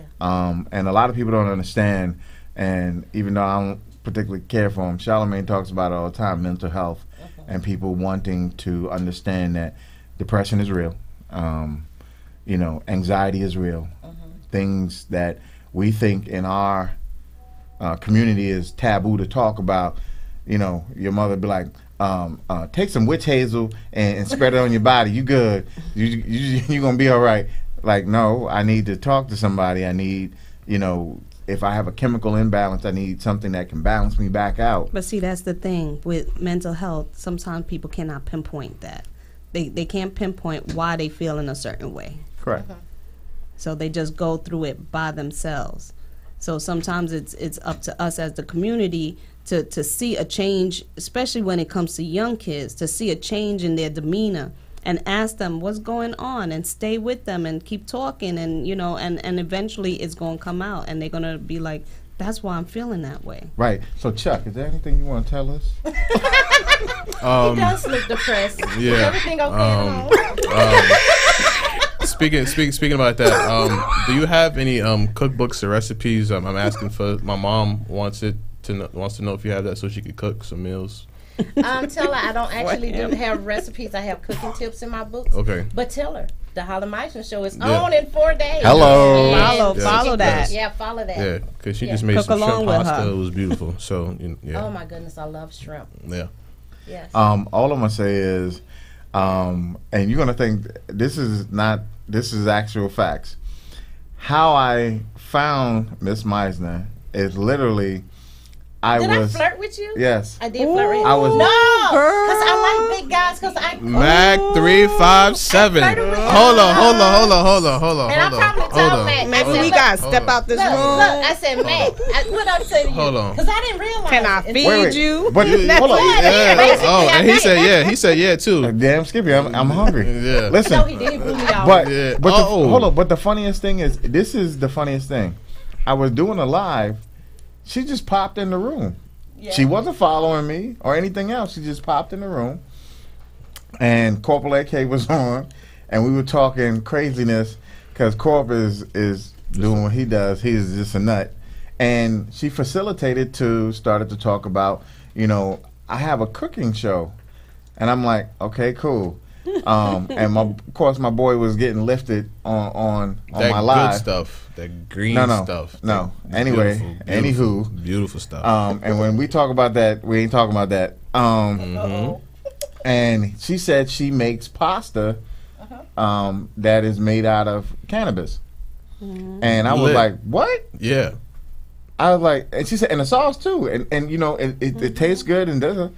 I was like, okay, but that's cool. And then she said, I like to be on your show, and I'm like, cool. And then she told me when we got off We Slid DM'd each other. DMs. That's what I was waiting for. Come on. That's what I was waiting for. Yeah. It went down. What went down in the DM, bro? It was what went down. So we can't reveal details.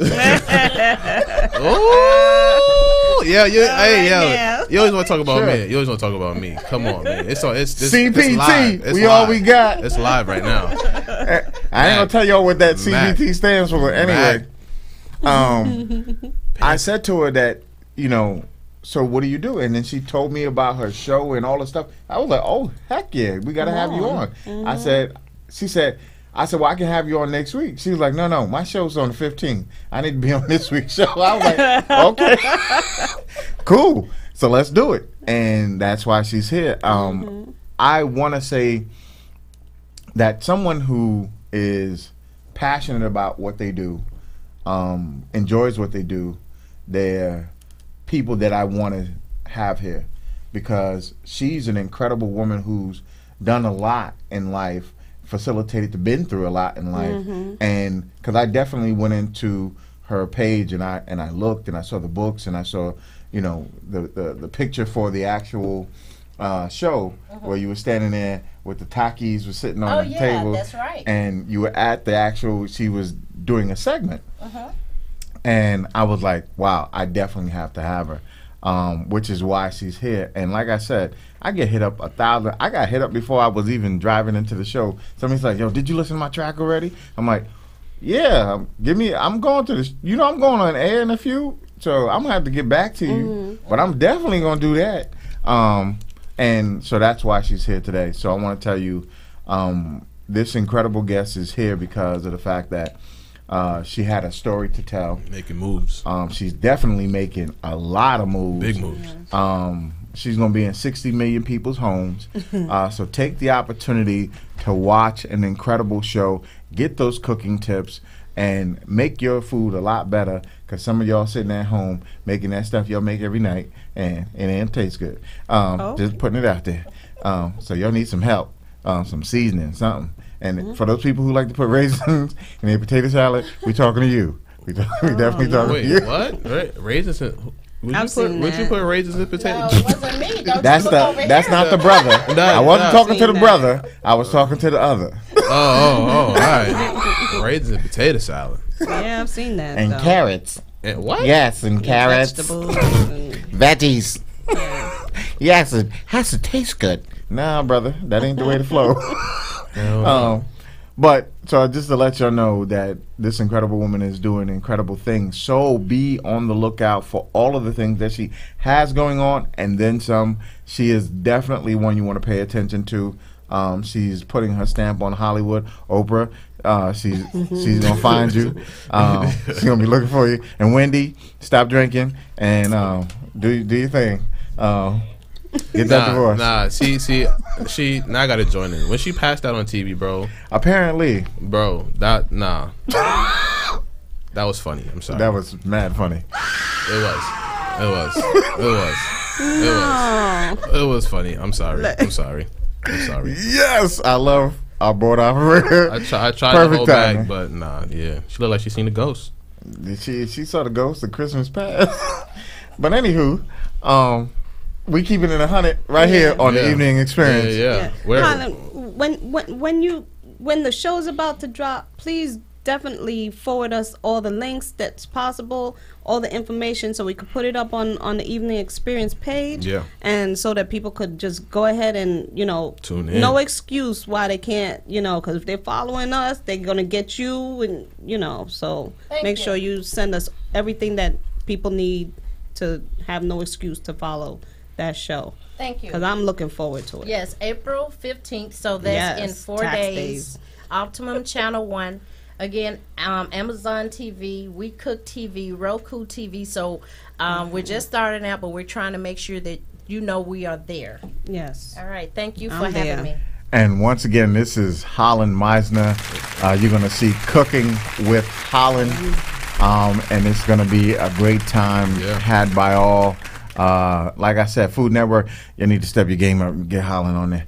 Anyway, it's coming. So make that happen. And like I said, once again, we thank you for being here. Yep. Yes, thank you. We're going to take a quick musical interlude. Be right back. Yeah, son. It's crazy out here, man. Man. I miss that dude White Out, for real though, bro. You hear me? Word up, man. I already know. I know that was your brother, man. You know that was my brother too, though, man. I know. That's the reason why I left it. That's a fact, Juice. I had to leave this thing alone, man. The game's changed since we've been out here, man. I didn't really, dudes ain't really was paying real homage to him, though. You feel me? Yeah, I feel you, big bro. That's why I left that thing alone. You feel me? Like, yeah. That's what it is, man. If it's money, I'm saying, take it to another level, man. Facts, man. My cousin Fresh Out, though, man. I'm waiting on this dude, man. This maniac, you know, dude is crazy. Son just came home from jail and whatnot, man. He out his mind, son. Fresh Out, nigga. Ain't nothing to go back. Oh, my Lord. What's good, G's? Yo, what's up? What up? What's poppin'? What's good, homie? Yo, Sharp, bro. What's up, I'm home, nigga, for a little while. You know what I'm saying? It's poppin'. How You long shining. I Yeah. see you. No doubt, baby. You about to bring shit back in the game? Yeah, you already know, that man. 90s back. Listen, man, I want to. See you on Straight Style. See what you doing out here. Yo, I'm trying, baby. I'm trying, man. You You know. gotta get these little mumble rappers out of here, B. man. Just telling their hair, they wearing tight clothes. tight clothes. They looking like Prince out here. Rest in peace, they bugging. Yeah, that's a fact, man. Fix it. I need you to fix Yo, it, I'm trying, cuz. Word up, Let me man. hold one of these. Can I hold one Yo, of these? later on, son. I know how you be doing. I know how you be I know they doing, got me in the son. halfway right Come now. I gotta on, be back in man. an hour. I just wanna Last hold time you ran off of my rings, I just wanna go to man. Africa get some pussy. If I put this on, you know the bitches gonna be All right, like, I got ain't you. nothing I got like you. a nigga like me. I got you. I got you. Count. Yeah. What up? New York, Philadelphia. Yeah, we here now. Yo. Too many mumble rappers out here. Yo. It's time to clean house. Yo. These new niggas be swearing that they got that heat till I put their bird ass on ice like happy feet. Bring your hardest MC, I turn them taffy sweet. Put the gauge in his face like Daffy's beat. Y'all niggas can't be serious, I laugh at beef. Why would I swear a damn thing when I would clap at Keith? I catch you sitting on the throne, that's when I flash my piece and kindly whisper in your ear. Let me have that shit. DJ say I'm a whore the way I free techniques. So when I spit I get loose like my grandpa's teeth. I'm a fat nigga, you know I never see defeat. Ask about me, I got love in these streets. They say it costs to be the boss. This game ain't free, so if you ain't playing your part, then part in me. Tried to lock the shit down till I found the key. Now it's death, the mumble rap and swag MCs. I put a tech under their peck with an upright press. Blow their heart through their mouth, make them say it with their chest. This is my house. Tell me who invited these guests. They on my couch, but I won't blame that on Flex. Let me find out. You rappers trying to crisscross the team. That's when I front on their ass like Mac Daddy Jeans. This here's the new rule for every year. The best these rappers get done dirty if they don't come clean. You not a EMCEE. EMCEE. EMCEE. Don't even try to be. When you come off this beat, don't even lie to me. EMCEE. EMCEE. EMCEE. Don't even try to be.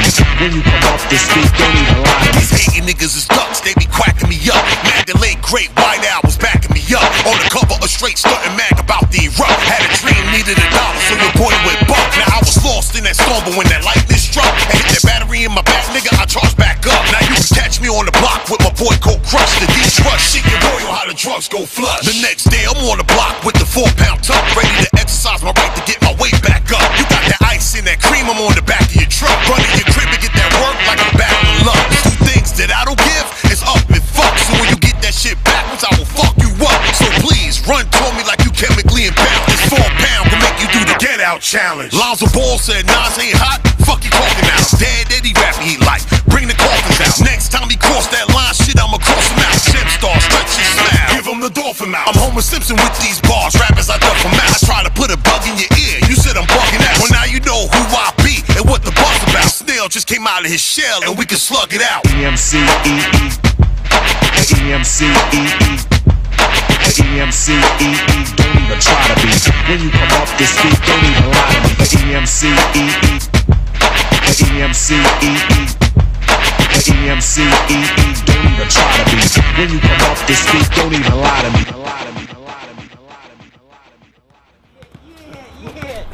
Yeah. Yeah. It's your boy Mac 357 and your boy Big Chuck in the building. And rounding out the top 3 is Miss Tony. Listen, that was Corporal AK. He's definitely a beast. That was Rob from Models Revenge. But sitting here to my right, he no stranger to this actual show. I had him on last time. We was rocking down to the Afro beats in the studio. Once again, he's back. Young Icon. Young Icon. Welcome back. Thank you. Appreciate it. So I'm gonna give a quick synopsis so they understand. This brother in Africa went on a radio show, and there was about 5,000 contestants that actually applied to actually to win. Right. They all submitted music. You're looking at the winner. That's right. No doubt. Yeah, I did. I missed a lot. I missed a lot. So when I tell you Where have that's you been? crazy, Shit. that's crazy. Out of 5,000 people, you were like, okay, maybe they might. I might make, maybe the top 100, maybe the top 1,000. Right. But to beat Be the winner. everybody out. Yeah, you see, the thing is like, I have this mindset that I'm the best at what I do. It's not pride, it's confidence. Right. It's not pride, it's faith. Right. That's the way I was raised. 100%. And when I tell you fate, this is the actual other part that you didn't know. You're looking at someone who went to medical school. Yeah, and this is a sore subject with his parents, so I ain't gonna stay on it too long. Because he was in medical school and wasn't happy. No, I wasn't. He wanted to do music, and he facilitated to leave medical school. Didn't tell them, not right away. Oh, hey parents, how you doing? All right. Right away. And he eventually exposed the fact that he was doing music. Right. But go ahead. Yeah. Wow. Yeah, pick it up from there. Pick it up from there. He knows my story. I'm like, Word. wow, you got everything. But that's right. He was actually right. I wasn't like, it's not that I wasn't happy, but I wasn't fulfilled. I didn't feel fulfilled because I'm from a family of five siblings, and I'm the last of five. And my 4 siblings were all in the arts field.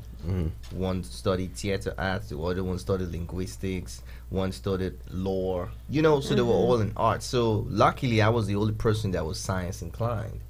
So because of that, my parents were actually pushing for me to become, A doctor. So I was hoping to be a doctor, but not precisely. I was aspiring to be an artist. Right. Yeah, so it was really hard because back home we have this, the mindset that if you're not in the medical field or a lawyer or an engineer or, in that field, come on. Nothing. Listen. Nothing. What part of Africa? I'm Nigerian. Nigerian? Okay. Nigeria boy for life. Got you. But I told him how to do it. I said, listen, you could say to them, hey, listen, my music is surgically in your heart. So it's cutting into your, that wouldn't work? And then you get a surgical slap. That's right. One time. Boy, what you talking about? So eventually, even when I won that award, it was in South Africa. I still didn't tell them about it. Right. Yeah, it was just my siblings I told. So I didn't actually come to them finally like, hey, I'm doing music. My siblings had to convince them, calling names of big acts and successful Afrobeat artists that are from rich homes and from well-to-do homes. So my sisters will speak to my dad. They will tell them Davido. They're like, who's Davido? Davido is so and so son. His father is a politician. His father's rich. He's an artist. He sings. Right. My dad will be like, really? Okay. So what? And they'll be like, DJ Copy? I'm like, who the hell is DJ Copy? I say, DJ Copy, her dad is one of the richest men in Africa. He's into oil and gas, whatever. So what? She's a DJ. And then it started to sink in gradually. And my dad was like, so where you getting at? Well, we're just trying to tell you that your boy is very talented. He's winning awards, winning shows back in South Africa. You got to let this boy do what he wants to do. Right. Eventually, it happened. Well, you're speaking to somebody whose family is from the Congo. Yeah. Oh. Straight up. Congolese. Straight up. My brother's in the building. Yeah, that's a fact. Straight up. Yeah, yo, my family. That's awesome. Yes, sir. That's awesome. Or as what Corp say? You from Skull Island? What he said? That's Skull I have no Island. idea what he said. Skull Island, huh? Okay, back to the program at hand. So wild. But how does it feel as someone, coming from literally the motherland, coming here and hearing that Afro beats and you know, soca and things like that being more and more mainstream? Yeah, it feels like it's a blessing, you know, it's a movement right now. I feel like this is the time. I feel like I'm here at the right time. Yes. And I feel blessed to be here right now, because 5-10 years ago, it wasn't. Nobody paid attention to at all. Not at all. The funny thing is that the culture has been existing for Long decades, time, you know, right. but nobody really paid attention. But for the past 3-4 years, the movement, the wave has really been awesome. So coming to this side and finding out that it's really accepted now. It's in the clubs. It's in the radio. Right. Every 10 minutes, you hear an Afrobeat song. Right. Are you kidding like me? Afrobeat or Davido or whoever. Burna Boy and the rest. So it's really awesome. So this is the time we should really take that seriously. This is not a time to sleep on it at all. Oh, mainstream stations are playing it exponentially all the time. Right. You have once again Power 105. Definitely you'll have DJ Self playing it. Yeah, Hot 97. You'll definitely see hitting Hot 97 playing it, because they know, as my young counterpart says all the time, the vibe. It's the vibe. But there's something, I don't want them to treat it like fashion. I don't want them to treat it like a trend. That's my only thing. Because I feel like the Western world, they jump into trends. Yes. And then after that, they're like, so what's next? Gone. So I don't want Afrobeat to have that same situation, because the great founder of Afrobeat, Fela Kuti, he was one of the artists that was never a commercial artist. Even in his time, the kind of music he made was different, which is what we're listening to now. Because that time, people were making commercial music, but he was like, I'm not going to make commercial music, because I'm not going to make music that sounds like fashion, because fashion comes and goes, year in, year out. You say, what's trending now? This is the trend. This is the trend. You got to open your chest now. You got to open your ass now. No. Fela's music was very deep. It was unique to his personality, and that was Afrobeat. That's why 30 years after now, we're still listening to his music, because the music wasn't following that time. It was actually setting the pace for the future. So I don't want them to treat Afrobeat like a trend, because there was a time dancehall was mainstream, and everything was dancehall, Caribbean music. But now they're paying attention to Afrobeat music. So I want the Afrobeat artists to not get carried away. Because that's where they're going to get carried away for the next couple of years and feel like, oh, they are mainstream, it's their time. It's not our time. It's always been our time, and it's always going to be our time. I like that. No doubt. What do you find the most difficult thing of being an Afrobeats artist? Because now, like you said, it's coming into prominence. Western world, it's coming into the Western world. How do you feel, or how do you move?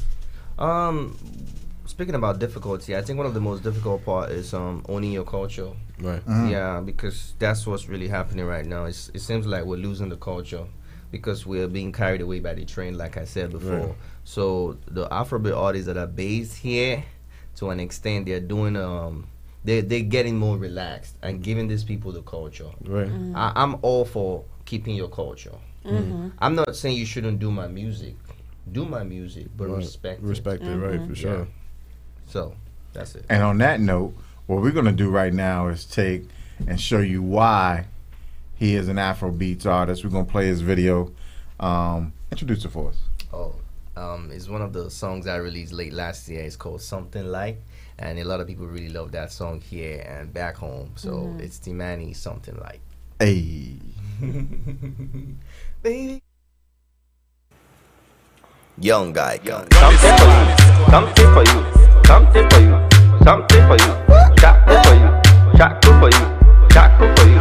Wait, what? Something for you, something for you, something for you, something for you, something for you, something for you, something for you, something for you. Go.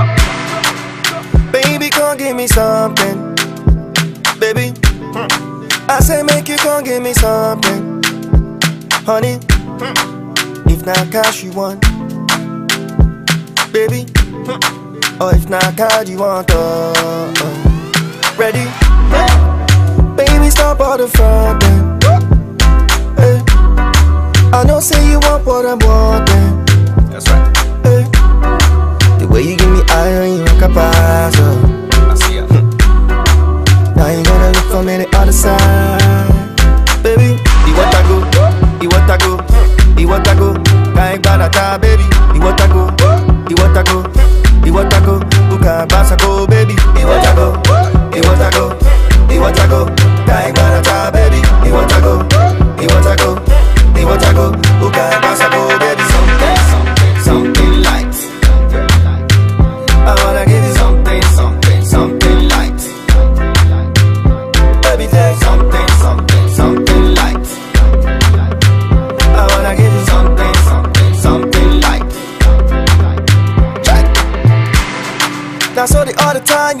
me the dance, yo. Oh baby, I can't ask myself if not true will be in a trance, yo. Oh baby, all I'm asking is one thing. I beg no go put me for long thing. I know you no go mind down. I know you no go down me, yo. And when I done the chop, I know you no go free me, yo. Them call me young, I come for a reason. And I go show you my power every season. Baby, I want to go, I ain't got a job, baby, I want to go, Uka Basako, baby, I want to go, I ain't got a job, baby, I want to go, Uka Basako, baby, something like, I wanna give you something like, baby, take something like, I wanna give you something like. I don't wanna be a player no more. I think I found someone I go break my head for. I don't wanna be a player no more. I think I found someone. I think I found someone.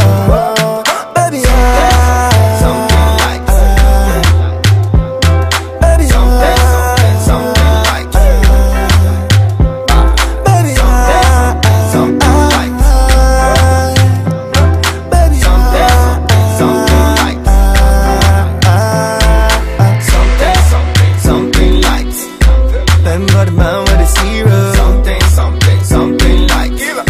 Remember the man with the zero. Something like. Remember the man with the zero. Something like. I beg you give me one more time. Gully Squad. Yo, that was something like. Yes, sir. Can you channel a little bit of that song for them so they can understand? I wanna give you something like. Baby, take something like. He's talking to you now. He's talking to you I now. wanna give you something like. Hey. Baby, come give me something. Yeah, that's a dope song. Oh yes, it is a dope song. Thank you currently have an EP out, correct? Yes, I actually just released my debut EP called Timeless. I Good just job. dropped it on the 1st of April, and so far it's been getting good reviews. It's a 7-track EP. It's on all digital platforms: Spotify, iTunes, Apple, Boombox, Heaven, Not in Hell. It's really everywhere. So just stream it. It's T-Mani Timeless. So the title of the EP is Timeless. And I'm definitely we're gonna pump up a track from the EP. From the EP itself. Because you sent me 3, so I'm gonna have you pick one of them. Okay. And we're definitely gonna play it. I can't. And this is for everybody that's out there. I want everybody to understand. Greatness is before you. This young man left his homeland, came here, facilitates, traveling back and forth, of course, but to realize a dream, to go to do music, which is incredible. That was just something light, which is heavy, because that joint is definitely fire. Yeah, you came here, went against the culture. See, I grew up here. I didn't grow up in the Congo, so like all my uncles had that pressure. Like my grandfather, rest in peace. He was a big doctor where we was living at. Well, they was living at the time. So like I have a couple uncles that's doctors. So I respect the grind. You know, coming from here, not speaking no English, and kind of figuring it out from there. That's what my mom did too. You know, I appreciate it. It wasn't easy. It was a great challenge, especially coming here for the first time. You know, being an immigrant and all that. It wasn't really easy. Trying to blend. Although in Nigeria we speak English. It's one of our major languages in Nigeria. But like getting to blend into the environment, to infiltrate the environment, to get to connect with people, to get to go out every week just to network, get people to listen to you, to find a studio to record. Like the whole journey wasn't easy. you know. But so far, I'm really grateful for where I am. That's why I can classify myself as the fastest rising Afrobeat artist in the States. Yes, sir. Hey. What do you want people to get from the new EP? And what is the name of the EP? So The EP is called Timeless. Timeless. Because and I wanted him to say that again because what he's doing is creating music that is timeless. Right. There is no moment in your life, wherever you are, from young to old, that you can't play this. Thank you. Yes, that's true. the fact. If you listen to the whole EP, it's for everybody. There's nobody that would say, "Oh, this is not my age. This is not my type. This is not my sound." You know, it's central. It's global. So the EP is timeless because the content of the EP is relatable, and it's something that you can listen to 10 years after now, and the feeling you get today, you're still gonna get it 10 years after now. That's why it's called timeless. Correct. Yeah, it's really timeless. Which track we about to bump up? Well, you sent me 3. Pick it. Yeah, so I sent you 3 tracks from Timeless, but for now I think we should bump up Stressed Out. Stressed Out. Yes. And I Stressed Out believe is- I sent you that yesterday. Yeah.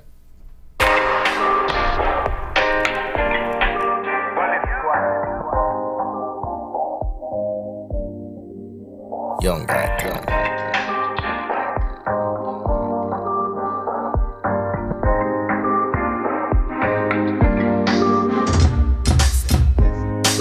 I never really loved for anyone like this.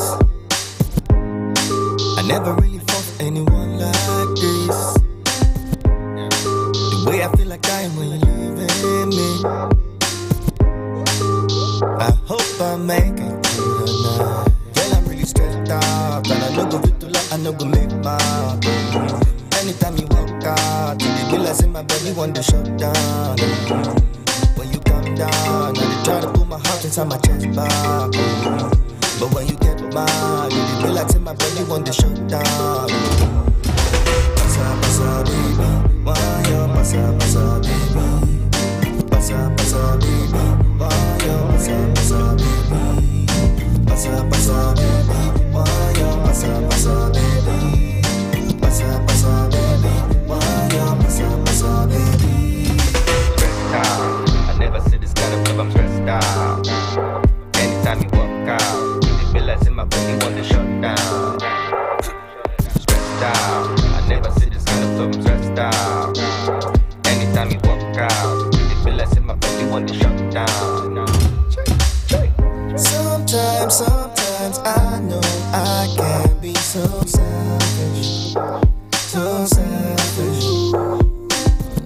No lies, I know I can be so selfish, so selfish. Oh baby, calm down. I love I get for you, you make me run mad. I be run mad. Anytime I see you talking to another man. But when you get mad, you realize in my body want to shut down. I hope I make it through the night. Hope I make it through the night. Pasa, pasa, baby. Why you pasa, pasa, baby? Pasa, pasa, baby. Why you pasa, pasa, baby? Pasa, pasa, baby. Why you pasa, pasa, baby? Pasa, pasa, baby. Why you pasa, pasa, baby? Stressed out. I never see this kind of love, I'm stressed out. Anytime you walk out, you realize in my body want to shut down. Stressed out. I never see this kind of love, I'm stressed out. Anytime you walk out, you realize in my body want to shut down.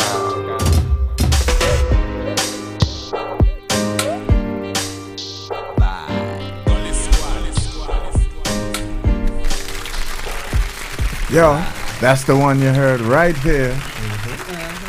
Young Icon in the building, singing to his own track, letting you know if he's stressed out, you gotta put it down because he's stressed out. Right. Can't stay stressed forever. That's right. You gotta release the stress. You gotta take it all out there. You gotta tell people. That's why I say it's relatable, because stressed out is like telling you that feeling you feel when you have a feeling that you've never felt before. It's a kind of feeling you feel when you feel that feeling you've never felt before. Right. You know you're in love, and sometimes it seems like it's toxic, but it's not. You can't wait. You can't even stand to see how it get hot. But sometimes when you guys have a fight, you take things to the extreme. But when she steps out the door, it's like you're gonna lose your life. You're like, baby, come, let's make up now. I can't even breathe, you know. So that's what Stressed Out is all about. It's about a crazy kind of love. Oh yeah, it's crazy love out there for sure. Yep. All I want to say is, second time here, and like I said, this is your home. Anytime you want to come back, have any music that you are producing, any shows you need us at, we'll definitely be there. Because I'm telling you right now, if you haven't heard it, this young man is a star on the rise. Y'all just haven't realized it yet. He is definitely incredible artist. They sleep, man. Doing great things. Get him before he blows up. Now, what I'm gonna say is that they sleeping, eh? Yeah. Well, it's time to wake up. Where can everybody find you? Oh yeah, my name is the same on every platform. It's Teemanay, TEEMANAY. Don't ask me why. I'm just saying because that's how it is. It's Teemanay on YouTube, on Instagram, on Twitter, on Facebook, Spotify, every other platform. Get my music, stream Timeless. The EP just came out. Listen to all the tracks. Show me some love. Share with a friend, and let it be a chain reaction. Thank you. So definitely be on the lookout for Teemanay. And I'm going to tell you right now, Young Icon is definitely going to be a young iconic figure out there in the Afrobeats world. Just music in general. He is an incredible artist. Let's go support and do what he does. And like the album is called, the EP, I'm sorry, I went old school. The EP is called Timeless. Purchase it. Let's go. Straight from the motherland. That motherland love. That's right. I like it. Don't sleep on me. We're going to take a quick musical interlude, and then we're going to talk to our last guest, and she's getting ready to Skype in. And it's going to be an incredible time had by all every week right here on the Evening Experience from 5 to 7 p.m. every Thursday. Stay tuned because we ain't leaving just yet. We're just going to go take a musical interlude, and then we're going to be back, and then there's going to be another guest. Let's go.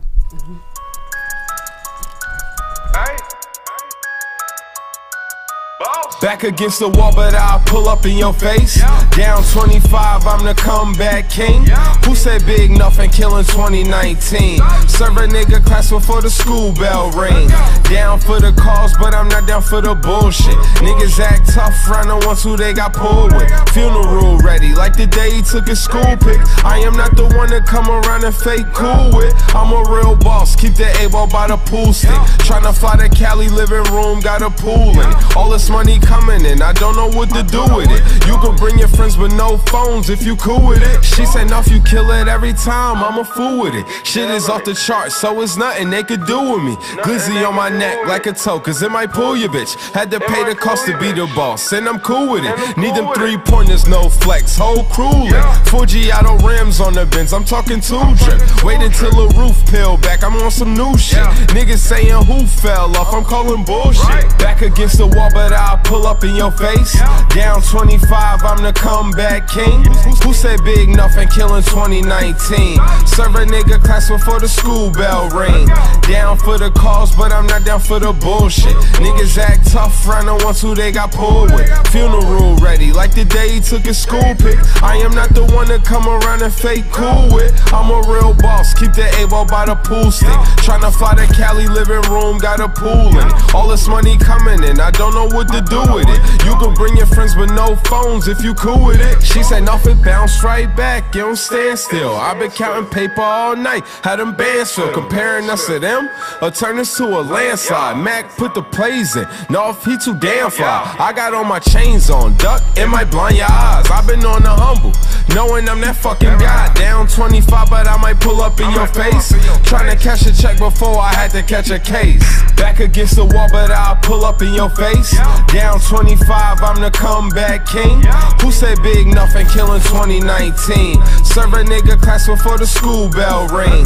Down for the cause, but I'm not down for the bullshit. Niggas act tough, round the ones who they got pulled with. Funeral ready, like the day he took his school pic. I am not the one to come around and fake cool with. I'm a real boss, keep the A-ball by the pool stick. Tryna fly to Cali, living room, got a pool in. All this money coming in, I don't know what to do with it. You can bring your friends but no phones if you cool with it.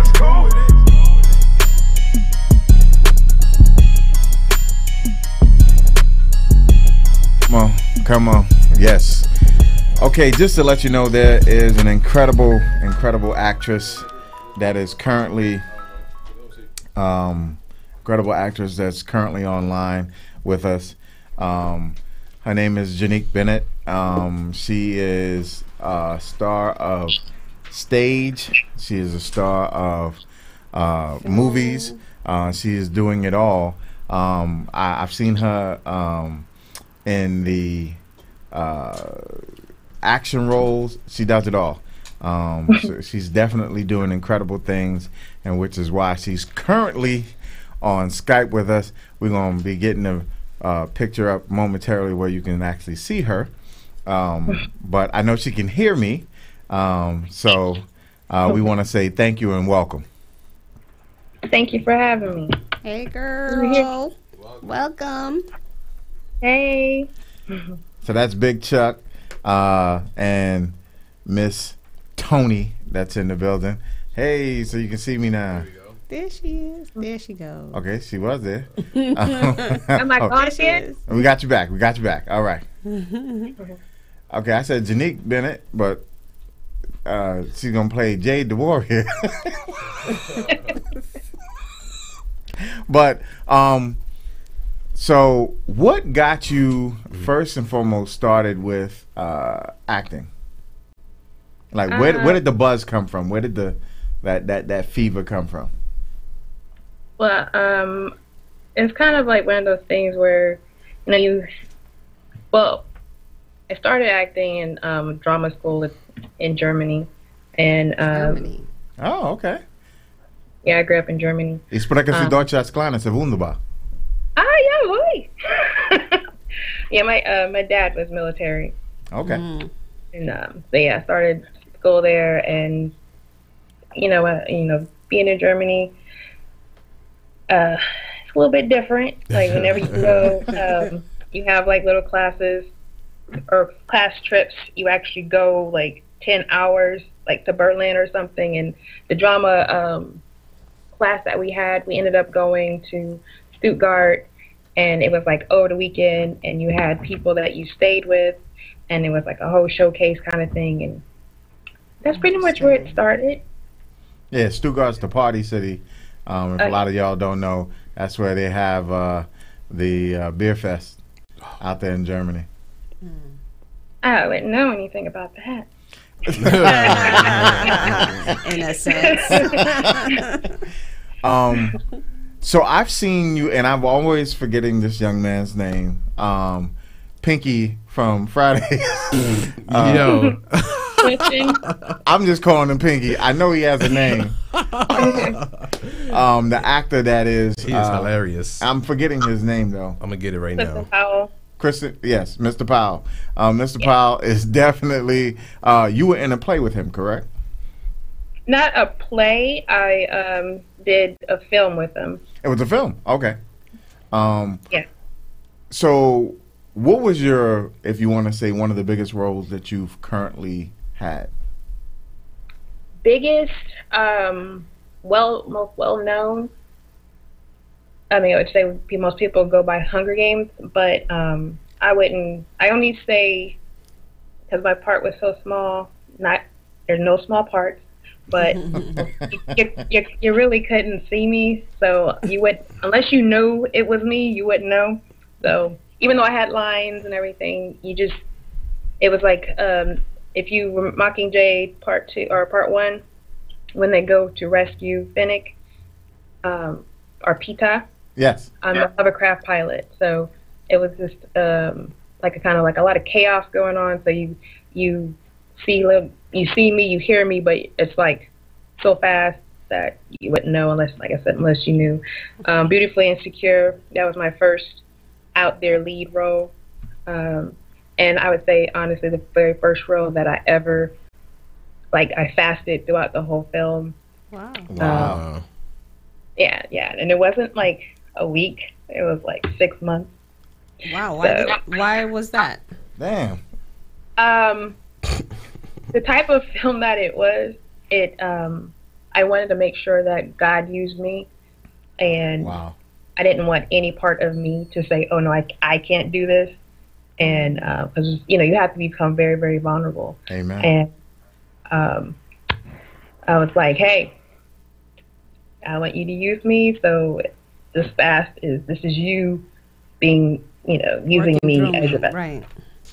What was it like on the set of the Hunger Games? It was pretty people cool. were hungry. Oh yeah, I would go to Crafty, give me some little snacks here and there. But yeah, it was pretty cool. It was one of those stages where it's like the blue screen everywhere, and it like the actual hovercraft seeing it. They're like, "This is your plane or your hovercraft," and you're like, "Oh, that's mine. All right, I'll try not to crash it, y'all." All right. So I currently saw that you were getting ready to star in a current film, and it looked very interesting in the sense that I looked at it and I was like, it shows this young man sitting in the middle of all of y'all. It's called The Fox Hunter. Okay. And it seems that all of these different people are around him trying to push him to do something or trying to get into his head. Can you tell us what that's about, if you can? Because I know non-disclosure deals, Talking to an actor. You're just letting you know you're talking to an actor. That one's actually already out. I think it's kind of running into film festivals right now. Okay. Do you know Wes Anderson? Like Wes Anderson type films? I've heard of them. I've never really. If I've watched one, I didn't know it was his. Let me say it like that. So it's a Wes Anderson style film where it's got that kind of it's an interesting, very stylized style. Oh, most definitely, because when I saw the clip, I was like, okay, this is really something. You saw the trailer? Yes, I did. Okay. The thing is, whenever I get any guests on, I do my research on them. When I watched the clip it was a driving scene actually, in the car, and I was like, oh wow. And the way that they were talking and the way that they were interacting with each other on the screen, it was just like, whoa, okay. This is something interesting because it shows, many different facets, but this one main character is the person that, is drawing all of this attention from all of these different people, and you happen to be one of them. Yes, and my part in it is I am more like I work in a kind of a fashion gallery. I was trying to figure out how the best way to say it, like a kind of fashion coordinator. We work in fashion basically, and but my part in there. I'm in a few scenes, but the actors and stuff on that film are like really, really awesome. As well as the person that we're speaking with. Oh yeah. I mean, yeah, But I like to give people, their props too, because it's not all about me. We are a team. But I see you mix it up too, because I seen the bruises on your knuckles, and that's because of the fact that you're taking training for martial arts, MMA type fighting. What got you into that? Is it a role, or is it something that you just wanted to do to keep, fit? That one is actually one that I've created. It's called Jadatica. I came from a photo shoot that I did where they wanted us to be like superheroes. and so that character kind of just stayed with me.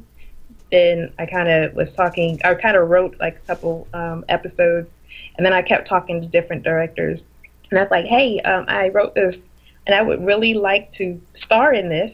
Can you direct it? And stuff like that. So after a couple of hit and misses with it, I actually got with a director who actually wanted to take it on, and name changes here and there because it used to be called Venom, and then the movie Venom came out. So we changed it. Like, damn, don't want no problem. Need another name. You want people to check it out because they're looking for it. You want the hits, but you want people to actually want to check it out. But she's an assassin, and it's kind of like her journey and growth into the world, if I may say that much.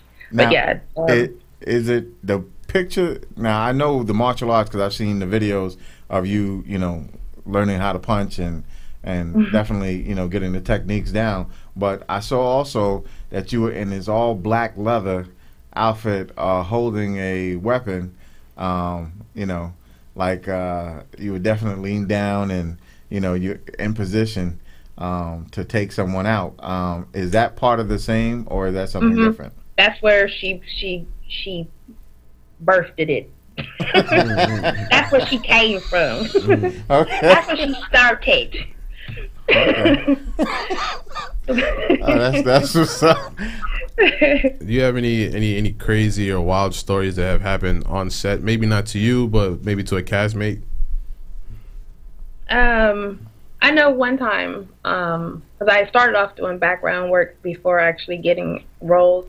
There was one called We're the Millers with Jennifer Aniston, and it was shooting. It's a very funny movie. Yeah. Well, I was one of the strippers. Okay, I probably should have said that differently. In the first 10 minutes when she's in the strip club, that's where you will see me.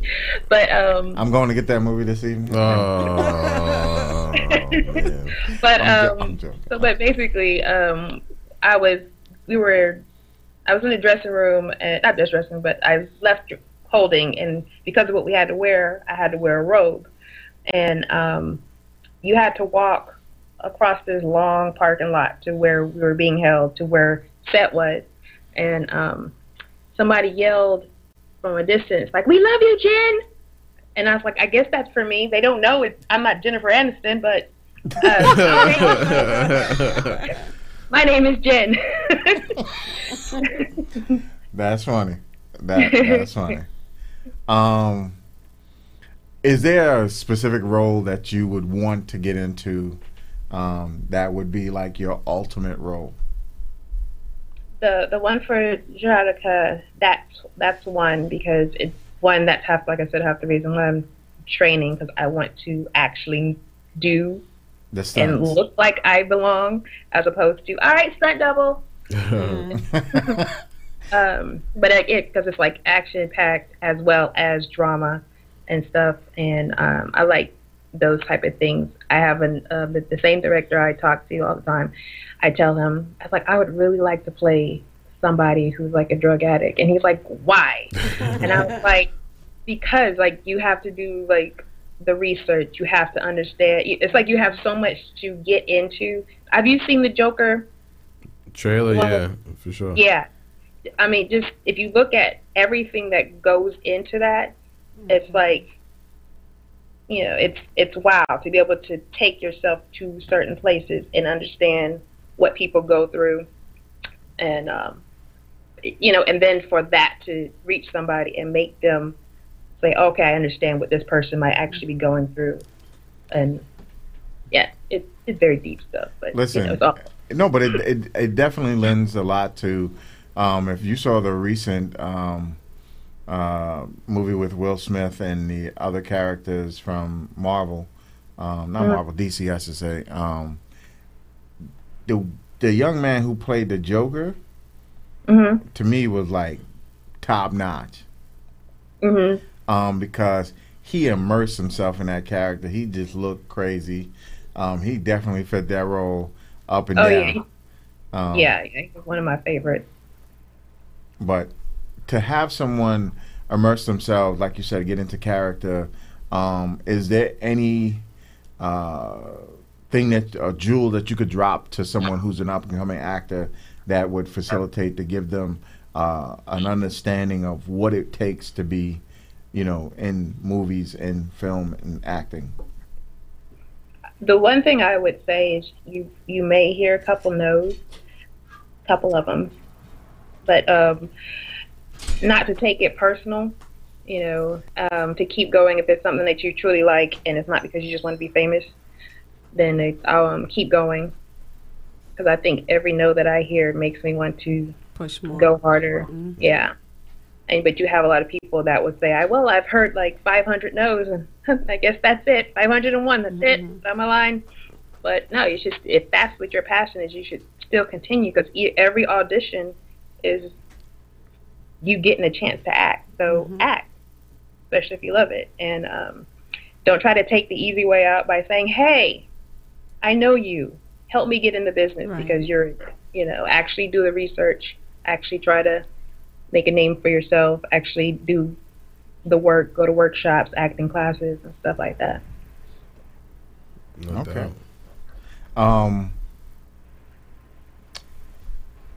What is the pinnacle, or is there anybody that you would say, I want to work with this actor? It would be, like your life is like you met everything in your life with this one person. Is there an actor or an actress that you would want to work with that is that person for you? I think when it comes to a lot of actors, there's a little something in just about every actor, because every actor has their story. Charlize Theron, when she did a movie called Monster, I would like to work with her, because like seeing how much she gave of herself for that part, that she's a beautiful woman. Have you seen Monster? Okay. All right. But to be able to give that much of yourself to a part, because you have some people that like when you look at them per part, you see that, like Will Smith. Every time you see Will Smith, he's a good actor, but you still see Will Smith.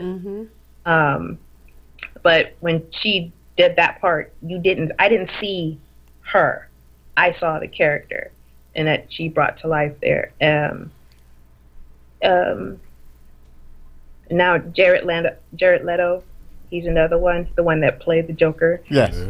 He's also one that I'd be like, was that Jared? Oh, okay. Right. Like, yeah. Walter Gagnon.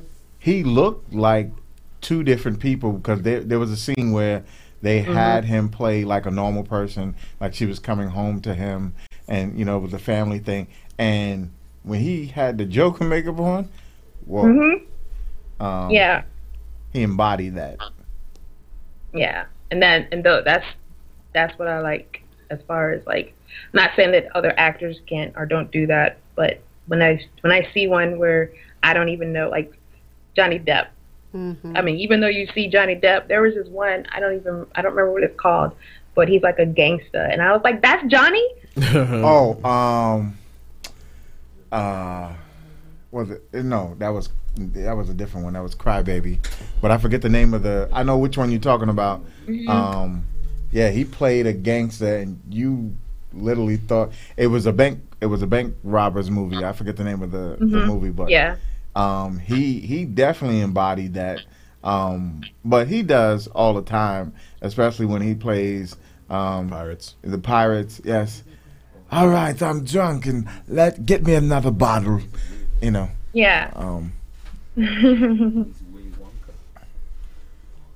Well, Black Mass is another one, but this I've seen that. Black Mass is where he played this actual gangster who literally was a killer, and that was a real movie, because it was a depiction on based on real life. Story. Yeah, yeah. I've seen that. Yeah. But Yeah, like- he embodies everything that he does, Yeah. literally. So yes, he's a great actor.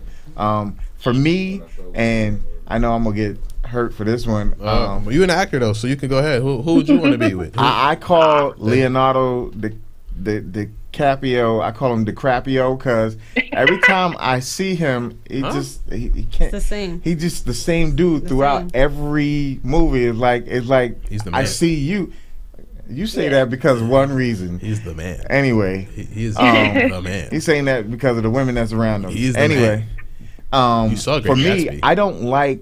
His acting to me is not like it makes me go to the theaters. So Titanic is whack.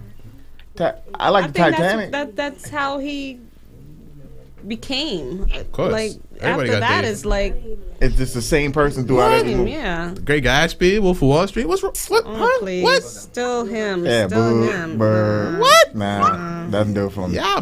Anyway, but I like the what was the movie with Jack Nicholson? Him and Jack Undisputed? Not Undisputed. What's the name of the movie? Undefeated. What it's about? He was a cop playing undercover. Who? No, he was a cop, an undercover cop who was really from the streets, and they took away his identity, and he had to get into the Irish mob in order to make this process happen. No. It's a great movie. That's probably the only movie I could watch him in, and I'm okay with it. But outside of that, yeah, he just reminds me of like man. one dimensional. He's the man. Huh? Departed. Right. Another one. Departed. Another one. Okay. Another one. Just name like 4 great movies. No. I named one. You just named You like named 4. four Just named movies like 4. that you think Have you he's seen? good. Oh, have you seen Cloud Atlas I have not. No. with Tom Hanks, Halle Berry, where they actually go and there's the same characters, but they play different characters throughout the same film, but it's kind of like reincarnation type of film. Oh, No. I have not. Yeah, you should watch that. That made me see Halle Berry a little different. Did you see Us? I like her in Monsters Ball. Did you see Us?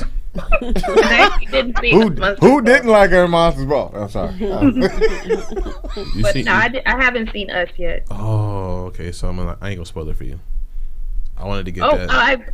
it's like a lot of films when they come out. There's so many spoiler alerts. I feel like I've already seen it. Right. Right. But That doesn't make you not want to see it, but Right. you're not going to spoil it for me. Do you have anything besides the film that I said that you're currently in that's coming up that we should be looking out for? Actually, Saturday I go and see a private screening of Bolden. I don't know if you've seen. Oh, you mean Bolden? Yes, Bolden. I've played a trailer on the actual show a couple of times. I know one of the major actors that is in the actual movie, Mr. Robert Richard. He's been a guest on my show. He will be a guest again, and we'll probably be doing something live.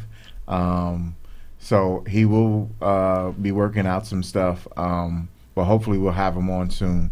But listen, Bolden, the movie about Buddy Bolden is an exceptional movie. If you are a jazz fan, if you're looking for depth of this man's life and how he changed jazz, this is an excellent one that you need to pay attention to. And before we get off air, if I can have the engineer pump up that video, Bolden, the movie trailer, but we're going to do it after you get off. I'm definitely going to tell people, listen, that is a movie to watch. That is definitely one you want to pay attention to. Shout out to all the actors and actresses that played in that movie. They took it to a themed era, but they showed life in that time from a different perspective. It was before your time? Yeah. Or after? Or you was alive during it? I'm just asking The somebody. hate is real on the set. I'm just asking somebody. Because I'm a little bit older than most, well, some of my counterparts. The young man that you keep hearing chiming in is 25, so that's why he's speaking the way he is. I'm about to hit 46 this year. So I got him by 20 years because he's about to hit 26. Old man. But I definitely want to tell people, look out for her. She's a star on earth. She's definitely going to be one that you need to pay attention to. She is definitely one that will be receiving an award in her future. And I'm telling you that she is one that will be producing an incredible movie, and that is Miss Janique Bennett. So please pay attention, listen, and watch everything she's doing, because she is definitely on the move. And like I said, if you get a chance, go to her Instagram, please, and watch the fight scenes that she does. She's incredible. She actually, I was going to tell you when you were punching, there's a certain way that you can throw the punch that doesn't hurt your knuckle like that. But that was actually makeup. Oh, that was good makeup, though. That was great makeup. But tell everybody where they can find you on social media. Oh man, I gotta look myself up. Okay, while you looking yourself up. Instagram Janique.Bennett. All right. You can definitely find her at Janique.Bennett on Instagram, at Janique.Bennett. And you definitely want to pay attention, and that's JENIQUEBENNETT.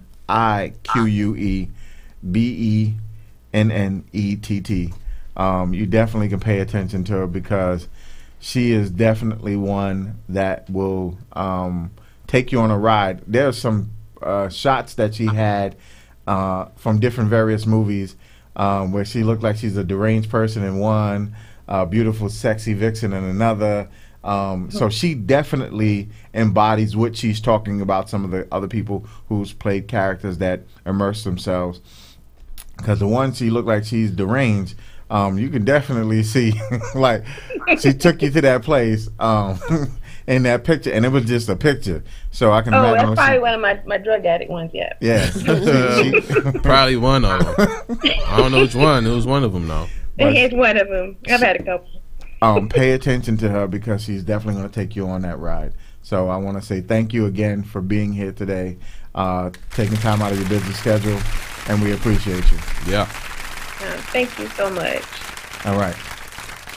You take care. And telling everybody, pay attention to us and listen to us. Take the opportunity to watch us from 5 to 7 every Thursday. It's going down right here on In The Mix Radio. This is the Evening Experience. This is your boy Mac 357 and your boy Big Chuck in the building. And rounding out the top 3 is Miss Tony. Hey, hit up YouTube, subscribe, follow us on the gram, do all that. We everywhere. Let's go.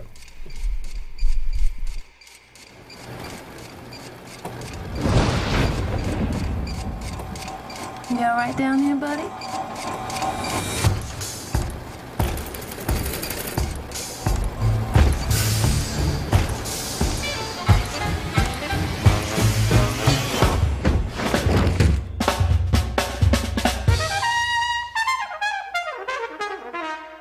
You don't seem like much a church-going man, Mr. Bowden.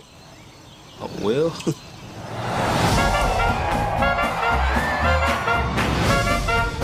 Y'all ready to go home? The music got power. I seen what it do to folks. Hold on! And I know how to sell what you got.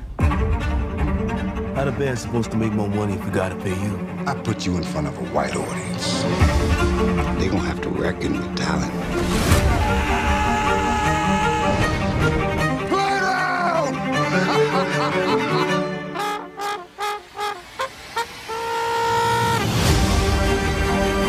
This is America, Bolden. How far you think you're gonna get? Don't like what I played all this. Shut him down. Destroy the soul. And they will destroy each other. What's wrong with him, man? He done lost his mind. What we gonna do here? There is nothing the same for you and me. Get out!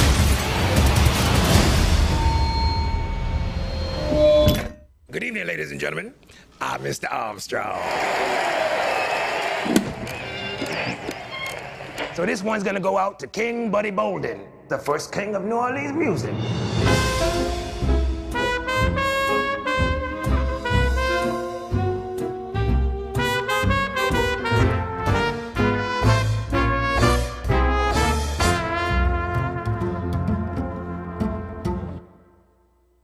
Yeah, it's the Gwen and God DJ Self, and guess what? You're checking out the Evening Experience. Now listen, if you wake up in the morning time, sorry man, because you're missing what's going down in the evening. The Evening Experience, baby. Mac here, Chucky here. Listen, we all here Gwenning, baby. It's the Gwen and God DJ Self. Break it down for him one time.